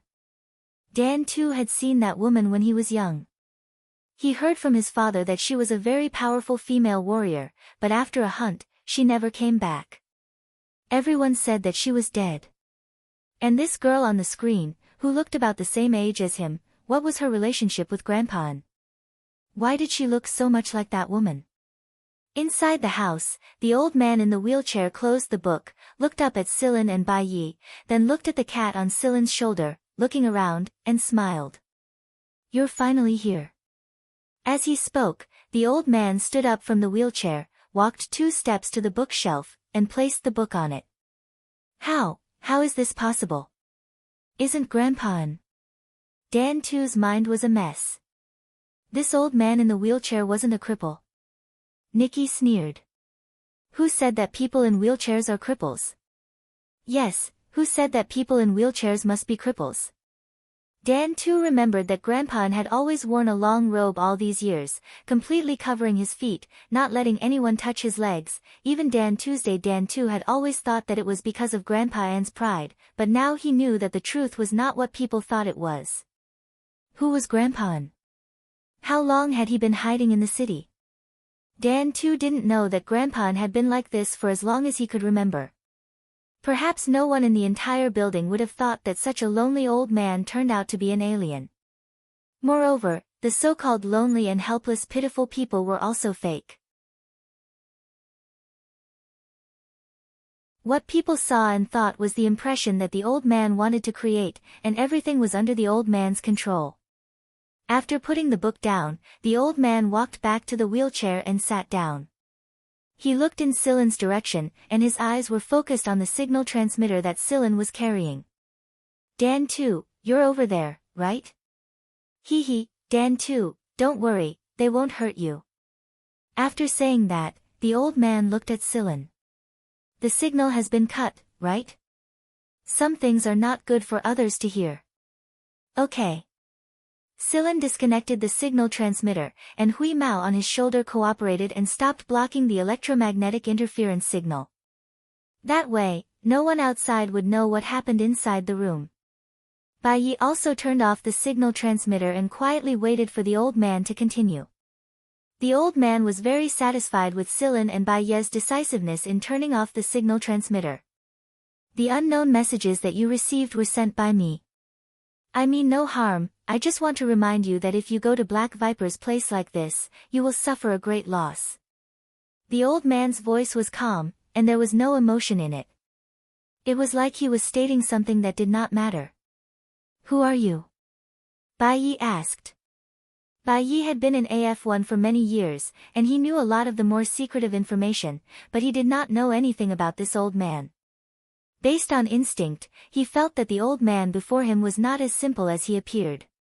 He was like a reclusive expert, sitting in the corner with a book in his hand, quietly observing the changes in the empire. Who am I? Hee. The old man chuckled softly. Even if I told you, you would not have heard of me. However, if I did not say it, you would not believe what I am about to say. The old man's white hair was not messy, and the 2 strands of hair on the sides covered half of his eyes, making it impossible to see what he was thinking. Do you know who the leader of Black Viper is? The old man asked. Silen frowned, but did not say anything. His knowledge was limited, and he only knew that the current leader of Black Viper had inherited the position of the previous leader. The son took over his father's position, and their surname was the same, Christie. If anyone said Black Viper's Christie, they must be referring to the current leader of Black Viper. Bai Yi was silent for a moment, and then answered, Feng Onlang, Christie Onlang Feng. Onlang Feng, yes, Christie Onlang Feng. The old man repeated in a low voice, and then looked at Silen and Bai Yi. Everyone thinks that Onlang Feng is a person's name, but that is not the case. Onlang Feng is the name of 3 people. Silen's eyelids twitched. He had a bad feeling about this.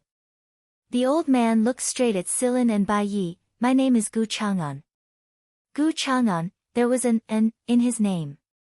The person working for Black Viper right now is Christie Onlang. As for Feng, you all know him. Silen sighed inwardly. As expected. Guan Feng, Gu Chang'an, Christie Onlang. Feng Onlang, the leader of Black Viper. No one would have thought that there were 3 leaders of Black Viper, right? What on earth was Guan Feng trying to do? The old man waved his hand, and a floating projector flew over. The image of a planet was displayed on top of it. Chiao Su turned off the light.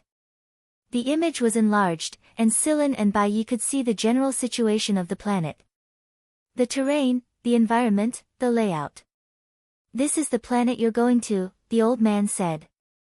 This isn't Black Viper's headquarters, Silen said with certainty. This isn't, but it is the place you're going to. If Guan Feng is also one of Black Viper's leaders, why do we need to find him? Silen asked. Because the 2 of you are the people Guan Feng recommended. Recommended what? Gu Chang'an didn't answer directly. Instead, he said something that surprised both Silen and Bai Yi. It's time for Black Viper to be replaced. Replaced? Replaced what? Black Viper was the Empire's biggest dark power. Why would they need to replace them? You'll have to find the answer yourselves. Don't turn me down, it's not a bad thing. Not a bad thing. Openly opposing the Empire wasn't a bad thing. You need to get an answer from Guan Feng, don't you? Isn't that right? Gu Chang'an looked very happy. Both Silen and Bai Yi fell silent. Guan Feng's personal information was as follows: Imperial Tutor, Teacher of many royals and royals, one of the giants of AF1, Senior Academician of the Royal Academy of Sciences, Director of a military research project. Every student of his is a famous figure in the Empire, and Guan Feng's personal influence is among the top few in the Empire. But he's actually one of the leaders of Black Viper? Go, you'll know the answer when you get there. Of course, you'll need to be strong enough to survive. After all, you're just two of the recommended people. Gu Chang'an switched images while saying this. This is the most basic information. You can use it as a reference. There were some species similar to the croc beasts on this gray planet, but they were much faster, had tough skin, and had quick reflexes. They were highly intelligent species. Other than that, there was also a new robot army and biosoldiers. Sillin had seen a lot of biosoldiers in the past, and none of them had an absolute weakness. Some of them might be in the head, some in the heart, and some in other parts of the body. Their weaknesses could be determined by the distribution of their nerves after they mutated. On the other hand, when facing a biosoldier on the battlefield, one would not have the time to judge the distribution of the biosoldier's nerves. Hui Mao on Sillin's shoulder wasn't looking at the monsters and biosoldiers at all. His attention was completely drawn to a couple of inconspicuous robots among the robot army. Why does it feel so familiar? These are just a few of the things you'll encounter. Here's a piece of advice: familiarize yourself with the terrain. As long as you're familiar with the terrain, you'll have a life-saving trump card no matter what kind of opponent you run into. Neither Sillin nor White Knight asked why they should trust him. Gu Chang'an was definitely telling the truth, but he was hiding a lot of things. It was exactly because of this that Sillin and White Knight were caught between a rock and a hard place. If they didn't know so many secrets and Guan Feng's identity, they might be able to pretend that nothing had happened and continue their lives as if nothing had happened. But the problem was that they knew everything now. Therefore, there were only two paths in front of them. One was to betray Guan Feng, and the other was to betray the Empire. However, Sillin also thought of another possibility. Without enough evidence, he couldn't say these speculations out loud. If he did, he would die. This wasn't the League of Stars, but the Mist Bodhisattva Empire. Under this kind of system, Sillin would face endless pursuit and assassination if he went public. No force would dare to accept him, and even Genya would become a sacrifice. Go, find out the answer. Hui Mao desperately wanted Sillin to go, but he didn't tell Sillin about this. This place made him very uncomfortable, and the old man in front of him smiled like a fox. If you wanted to beat a fox, you had to be more cunning. Hui Mao admitted that he didn't have the intelligence to do so. Humans were a strange species, and their greatest success lay in their lies. That was the peak that Hui Mao couldn't learn even if he wanted to. If we're recommended by Teacher Guan, then what about you? Who did you recommend? Sillin asked Gu Chang'an. Me? Hee, I'll leave my post in peace. Gu Chang'an accepted the cup Chiu Su handed him and took 2 sips.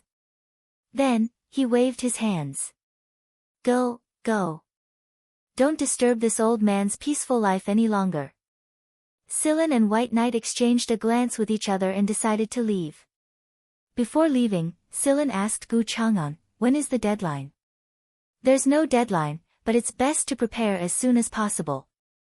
The longer you drag things out, the more passive you'll be. Also, a word of advice, don't look at Black Viper the same way you used to. After Sillin and White Knight left, Gu Chang'an looked at Chiu Su who was standing next to him. Do you blame me? Why didn't I recommend you for such a good opportunity? No, Grandpa. I'm the one who doesn't have the strength, Chiu Su replied calmly. Gu Chang'an let out a long sigh. You should give up when you need to. Don't ever hope for a position that doesn't belong to you. He then smiled and said, you should go with your parents when the time comes. The people in this term are pretty good. Will that person come too? Of course. They're choosing a blade for him.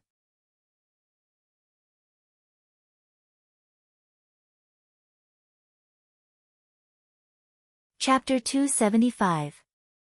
Sillin and White Knight didn't linger in the city for long. Instead, they found an opportunity to sneak out. They ran into Chi Lafang and Sadia, who were anxiously waiting outside. Sillin and White Knight didn't say a word no matter how much they asked. The more Chi Lafang and the others knew, the more danger they would be in. After returning to the spaceplane, Sillin and White Knight had a private discussion. Chi Lafang and the others had no idea what Sillin and White Knight were talking about, but they came to an agreement after White Knight came out. Sillin and White Knight would head to that planet, while the others would wait on another planet. They wouldn't go with Sillin and White Knight. Chi Lafang and the others didn't agree to this agreement at first. After all, they'd always worked together and worked well together before. Why couldn't they work together again this time? Wasn't it just Black Viper? What was there to be afraid of? But under Sillin and White Knight's insistence, Nikki was the first to nod, and the agreement was finally reached. Dan too was released back to the city the next day. They flew away from the gray planet and landed on a planet with decent development. Then, they split up. Sillin, White Knight, and Huimao piloted a spaceplane to their destination planet, while Nikki and the others waited on the same planet. Sillin and White Knight specifically told them to be careful. After all, there was no telling if Black Viper's spies were spying on them from the shadows. It was better to be vigilant. After Sillin and White Knight left, Nikki and the others stayed in the spaceplane's control room to discuss what Sillin and White Knight had learned in the city. Why were they so adamant about not revealing anything? Although they didn't know the reason, they knew that it had to be a big secret. Otherwise, Sillin and White Knight wouldn't have been so tight-lipped. What's the reason? Sadia swung his legs in his chair, a conflicted look on his face. What I don't understand the most is why only Sillin and White Knight are allowed to go. Why can't the rest of us go? Chi Lafang asked. Because you weren't recommended, a voice said. It wasn't the voice of any human or beast. It was slightly immature and completely unfamiliar. Who? Nikki's group, the lizard, and the wolf all went on high alert, but they couldn't find anyone. Their detectors didn't react at all. There was no warning, no strange activity. At this time, all the screens in the control room, be it the analysis screen or the imaging screen, had the same image on them. It was a crawling viper covered in eye-catching black stripes. On the other side, Sillin and White Knight piloted the spaceship toward their destination planet. According to the markings on the star map, they had already entered an unrecorded area. Many of the planets were unfamiliar to them, and many of them were non-habitable. The environmental conditions on them did not allow humans to live naturally. They continued flying and finally found the planet. From space, the planet looked similar to the image Gu Chang'an had shown them. Gu Chang'an had not lied to them about this. There were some orbiting satellites around the planet, as well as some small microarrays for monitoring and defense deployment. Sillin's aircraft flew closer and closer. Just as Sillin was wondering if they would be intercepted by the satellite array, Huimao suddenly opened his eyes and looked at the aircraft's display screen. In the next moment, a message appeared on the screen, "Welcome." Along with the message, there was also a flight path for Sillin and White Knight to follow it. Sillin and White Knight piloted the spaceplane and landed at a port on the planet according to the given flight path. The port was huge, but there was basically no one in sight. There was no human sound other than the sound of machinery. More than 99% of the equipment here was mechanized. A navigation robot flew over and led the way for Sillin and White Knight. "Please come with me. Someone is already waiting for you." "Someone is waiting for us." "Who?" After exiting the port, Sillin saw a flying car parked there. The window of the car rolled down, and he finally saw the person sitting in the driver's seat. It really was Guan Feng. When he saw Sillin and White Knight, Guan Feng waved at them and said with a smile, "Come on up, kids." Both Sillin and White Knight felt a sense of helplessness in their hearts at the same time.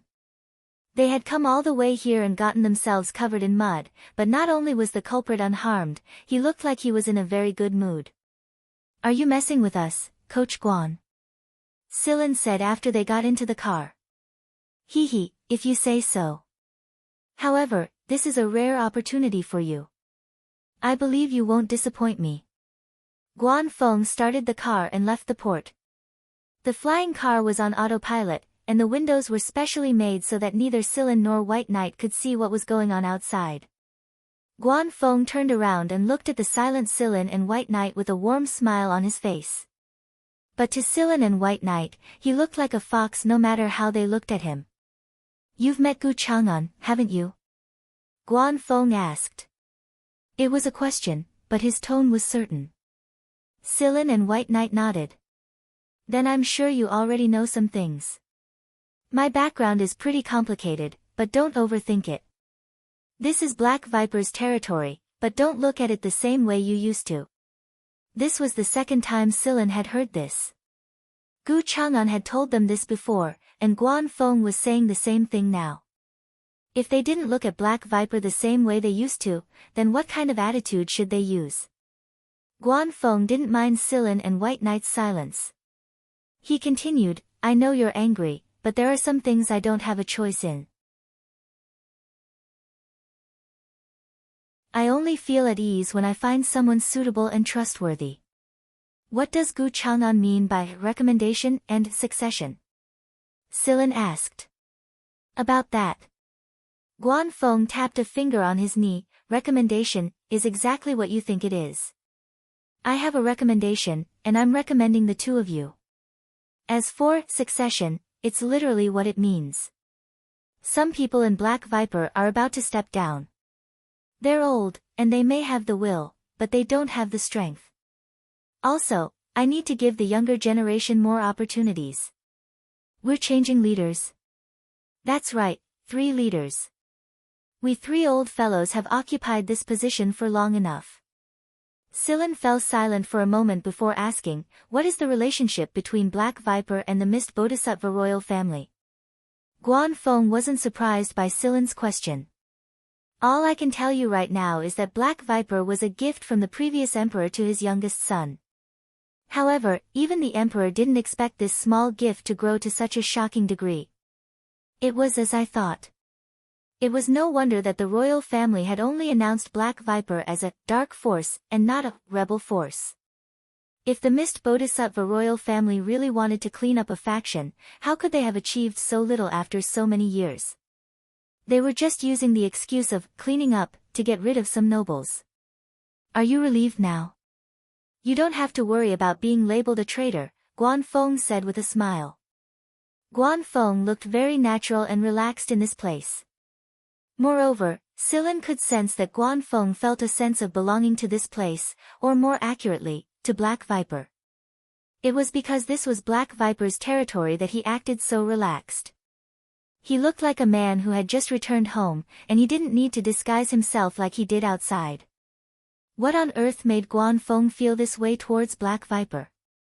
Sillin didn't understand.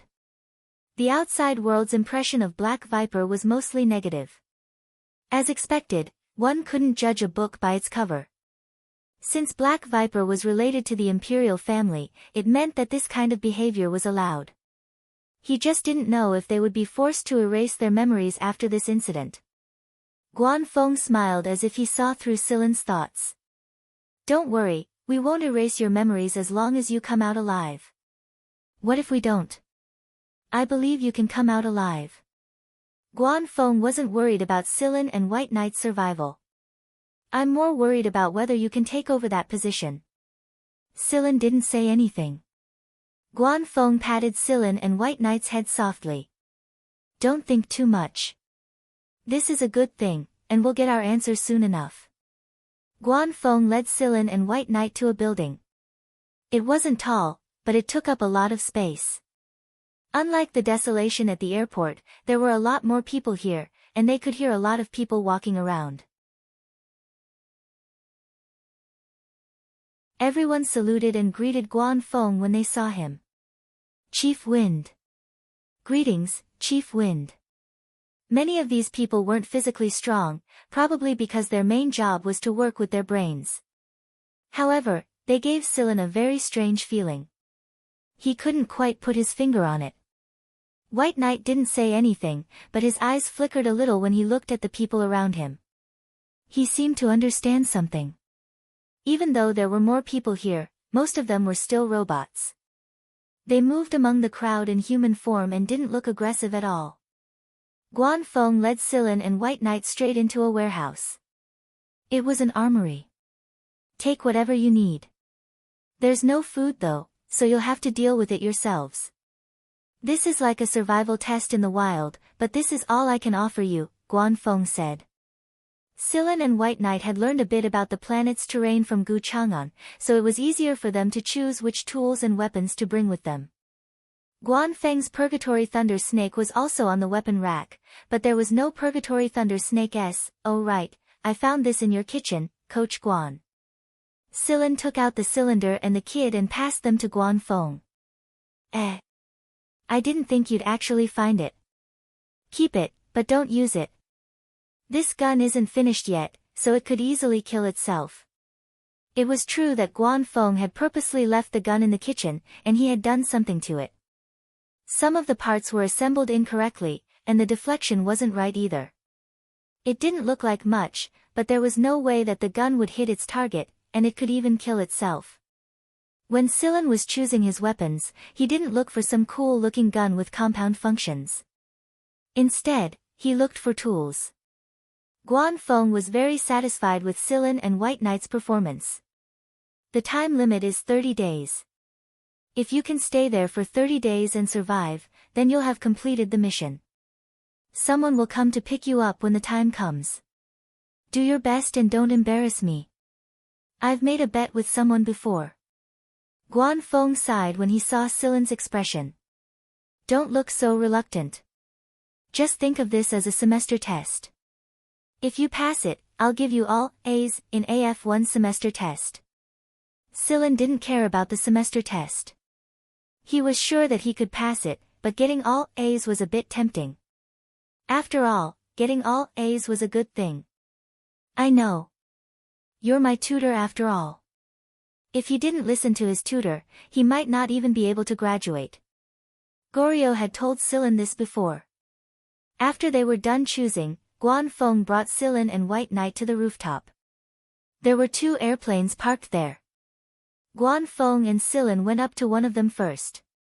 Do your best and don't embarrass me. If you pass, forget the semester test and the Purgatory Thunder Snake S. I'll support you even if you want to marry every girl in the school. Sillin leaned back in his seat and shot Guan Feng a sideways glance. You're talking a lot today, old man. Guan Feng chuckled and patted Sillin's head. Go and have some fun with the people inside. Sillin didn't know who the people Guan Feng was talking about were, but it couldn't be anything good. After Sillin left, Guan Feng looked at White Knight. Do you know why I sent you here? I kind of understand. I told you a long time ago that you're not an anomaly. You're not isolated. Guan Feng glanced at the people rushing back and forth downstairs and continued, you didn't join the army, you didn't join any noble force, you didn't join the Imperial Guard, and you even rejected Wing's invitation. Isn't it all because you want a suitable position? Now you have one, but whether or not you can get it depends on your own ability. I know. White Knight's voice wasn't loud, but it sounded like he was determined to get it. After White Knight left, a small old man in work clothes walked up to them. Are these the 2 you were talking about? The white-haired one is fine, but the black-haired one doesn't seem too willing. You're forcing a duck onto a perch. What can I do? These are the only 2 trump cards I can bring out. The other students aren't cut out for this at all. The small old man curled his lips. It's good enough that you even have one, not to mention that you're taking out 2 slots at once. Look at Gu Chang'an, he can't even take out one. At this point, the old man suddenly looked at Guan Feng. That white-haired kid, are you hoping that he can take over Gu Chang'an's seat? Guan Feng smiled but didn't say anything. This time, the small old man was surprised. That white-haired kid is that kind of person. He doesn't say anything, but I can't tell what kind of person he is. It looks like you've spent a lot of effort to cultivate him. Guan Feng looked in the direction where the plane disappeared. I was hoping for one, but I didn't expect to run into another one. I'm very satisfied with him in all aspects. Is that black-haired kid really that good? I really can't tell that you want him to take over your position. But you should also know that since he is not that kind of person, his requirements for this position are much higher. The little old man pointed at his own head as he emphasized the word here. This position of yours is the most difficult to pick. That being said, there's really no one who can compete with that black-haired kid this time. As long as he's alive in 30 days, he'll definitely take over. Even if he's unwilling, that person will find a way to trick him into taking over. I hope so. The plane Sillin was on autopilot, and it would let Sillin off once it reached its destination. Hui Mao didn't make a sound along the way. He looked very quiet with his eyes closed, but Sillin knew that Hui Mao was doing his best to gather information. If it was just because of Guan Feng, Sillin wouldn't have come here to participate in this bullshit test so easily. What did Black Viper's succession have to do with him? Sillin wasn't in the mood to care even if it was a fight for the throne. The reason he came here was to figure out one thing. What was the connection between Sigma's master and Black Viper? Gu Chang'an had shown them a couple of robots that looked similar to Sigma, and that was why Sillin decided to come here. Sigma's master had mastered intergalactic technology, so Sillin hoped that he could return to the League of Stars if he had the chance. While Sillin was deep in thought, an announcement came from inside the plane. Coordinates have arrived. Please get ready. Countdown begins. 3, 2, 1. As the last sound faded, Celine's feet left the ground, and she fell out of the plane. However, Sillin was prepared for this. He took out the buffering device and activated it, slowing down his fall. When he was close to the ground, Sillin turned off the device, jumped into the bushes, and dodged a couple of attacks in quick succession. When Sillin was landing, there was a flying beast staring at him from a tree branch not far away. If Sillin's jumping speed had been a beat slower, he would have been caught by the beast that flew past him at high speed. Dodging into the bushes, using the low bushes and dense branches, the dire beast finally gave up and left. Although the beast had left, it didn't mean that he was temporarily safe. Sillin withdrew his aura, held his breath, and hid behind a tree branch to observe his surroundings. Hui Mao crouched on a nearby tree and pressed his ears to the back of his head. His pupils were dilated. The bird in front of him seemed to taste pretty good. However, in order to cooperate with Sillin, Hui Mao refrained from attacking the bird that was pecking its claws. Footsteps approached him. They were very even, but each step was heavier than the last. Bio-soldier. Sillin quietly watched the bio-soldier, but he didn't make a move. Bio-soldiers had very developed hearing and hearing nerves, but their pain nerves were the opposite. So, even if you cut off their arms, they wouldn't feel any pain. Camouflage didn't have much effect on them. Bio-soldiers' retinas were different from ordinary people's. They could find their targets without camouflage. However, that was only if they were exposed. Sillin was hiding very well, so the bio-soldier didn't find him. The flying beast didn't attack the bio-soldier. It probably knew how powerful it was, so it didn't bother itself. The beasts here were all intelligent. Many times, they would even set traps to lure their prey. So, Sillin couldn't underestimate them.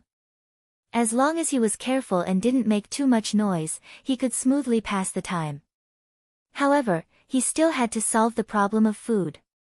There were compressed rations in Sillin's ring, but he didn't want to use them. The bio-soldier walked further and further away, but Sillin's eyes stayed on it. He observed the changes in the muscles and the pulsation of the meridians with every step it took. This would allow Sillin to find the bio-soldier's weakness. No, he didn't have enough information. Sillin pondered on the spot for a moment. After the flying beast had left, he found a place and quickly made some arrangements. Then, he found a hidden spot to hide himself. He waited quietly. Hui Mao lay on a branch and wagged its tail. It was so boring. Suddenly, Weeze's ears twitched and it looked up to the sky. Through the tree branches, it saw another flying beast flying in their direction. Moreover, it was perched on a tree not far away from them. It was holding some unknown animal meat in its claws, and it was tearing and eating it. Hui Mao licked its lips and looked at Silin. Silin also noticed Hui Mao's thoughts. It just so happened that he also had an idea. On the branch, the 2-meter-tall flying beast was eating the meat. But when it ate, it would also pay attention to its surroundings to prevent others of its kind from stealing its food. However, this was a flying beast. It was completely unaware that a cat was crouching its body as it came over to this side silently. When this flying beast tore off a piece of meat and was about to swallow it, a gray shadow flashed by. Hui Mao bit the flying beast's neck so that it couldn't make a sound. However, its wings were flapping, and its claws broke the branches, but it still couldn't escape from the cat's mouth. The 2 bio-soldiers in the distance were attracted by the noise and walked over. Seeing that the bio-soldiers were coming over, Hui Mao jumped down the tree with the big bird in its mouth. Feeling that the big bird was too much, Hui Mao bit its neck and swung it against the tree stump a few times. Finally, it was much more obedient, and its wings didn't flap as hard as before. At this time, the 2 bio-soldiers were already running over. Although their steps were heavy, they weren't slow. Having achieved his goal, Hui Mao dragged the prey toward the trap that Silin had set up. He lured the 2 bio-soldiers there, and he controlled his speed well. The 2 bio-soldiers wouldn't lose track of him, nor would they be caught. When they reached the edge of the trap, Hui Mao jumped. Even with a big prey in his mouth, he could easily jump over the trap. The sudden appearance of thick vines tripped them, and as soon as they got up. Whoosh, whoosh, whoosh, when they got up, some sharpened wooden arrows were shot at the 2 bio-soldiers. The range of the wooden arrows covered the front, back, left, and right of the bio-soldiers. The wooden arrows didn't cause any real damage to the 2 bio-soldiers. They didn't even break their skin. The bio-soldiers' brown skin was very thick, which gave them a very good defense. While the 2 bio-soldiers were busy dealing with the trap, Hui Mao opened its mouth wide and swallowed the big bird whole. Then, it lay on a branch not far from the trap and looked down at the scene below. It couldn't tell how to find a weakness, but Silin could. When dealing with bio-soldiers like this, it would either tear them apart or swallow them. Bio-soldiers don't taste good. I'll tear them apart the next time I see them. After the 2 bio-soldiers were attacked by the hard wooden arrows, some rocks came hurtling down from the surrounding trees. Most of the rocks were smashed into powder by the bio-soldiers' fists. Only a small portion of the rocks managed to hit the bio-soldiers. Similarly, they didn't break their skin. Be it the bioweapons or the wild beasts, most of them were very sensitive to heat and electromagnetic waves. That was why Silin preferred to use more primitive tools. Before he actually took action, Silin thought that he had to find a way to quickly determine the bio-soldiers' weaknesses. Sharpening a knife wouldn't delay the work of cutting firewood. Silin was sharpening his knife. If he wanted to take out his prey with less effort, he needed to understand them well enough. Because there were too many things to deal with, the bio-soldiers' movements became more complicated. The movement of their muscles, the bulging of their veins, the changes in their breathing rate, the changes in their pupils. Silin noticed everything and started analyzing them as reference data. Finally, Silin decided to take action. He took out a small, sleeve-shaped crossbow he got from Guanfeng. It might be small, but the damage it fired was definitely comparable to that of a gun. Whoosh, an arrow accurately hit one of the bio-soldiers 7 centimeters below its ribs. The movement of the bio-soldier that was shot by the arrow became slower and slower until it finally stopped. Silin knocked another arrow and shot it at the remaining bio-soldier's abdomen. Just like the previous bio-soldier, after being shot, the bio-soldier's movements became slower and slower before coming to a complete stop. The arrow sank into the bio-soldier's body, and brown blood flowed down the arrow. Noticing that more bio-soldiers were coming their way, Sillin waved his hand and signaled Huimao to get ready to escape. Before they left, Sillin touched a bit of the bio-soldier's blood with a tree branch and wrapped it with leaves to prevent the smell of the blood from attracting other wild beasts. 6 or 7 bio-soldiers passed by after Sillin and Huimao left.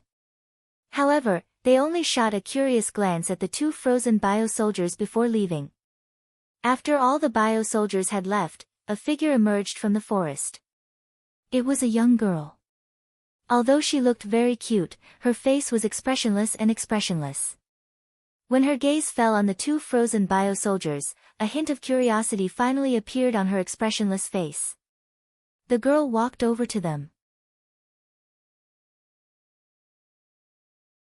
She made almost no sound when she moved. The 2 bio-soldiers were completely dead, and brown blood was still dripping from their bodies. The girl looked at the 2 bio-soldiers for a moment before circling them once. Then, she stopped and took out a thin scalpel. 2 minutes later, the 2 bio-soldiers who were shot dead by Sillin were still standing.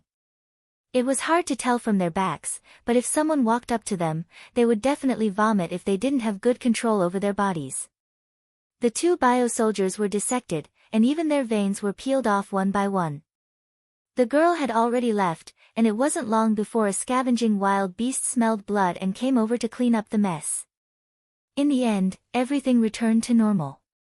All that was left was the wooden arrow that had been trampled into pieces and a puddle of brown blood. You're tuning in to the Blissful Bookshelf YouTube channel.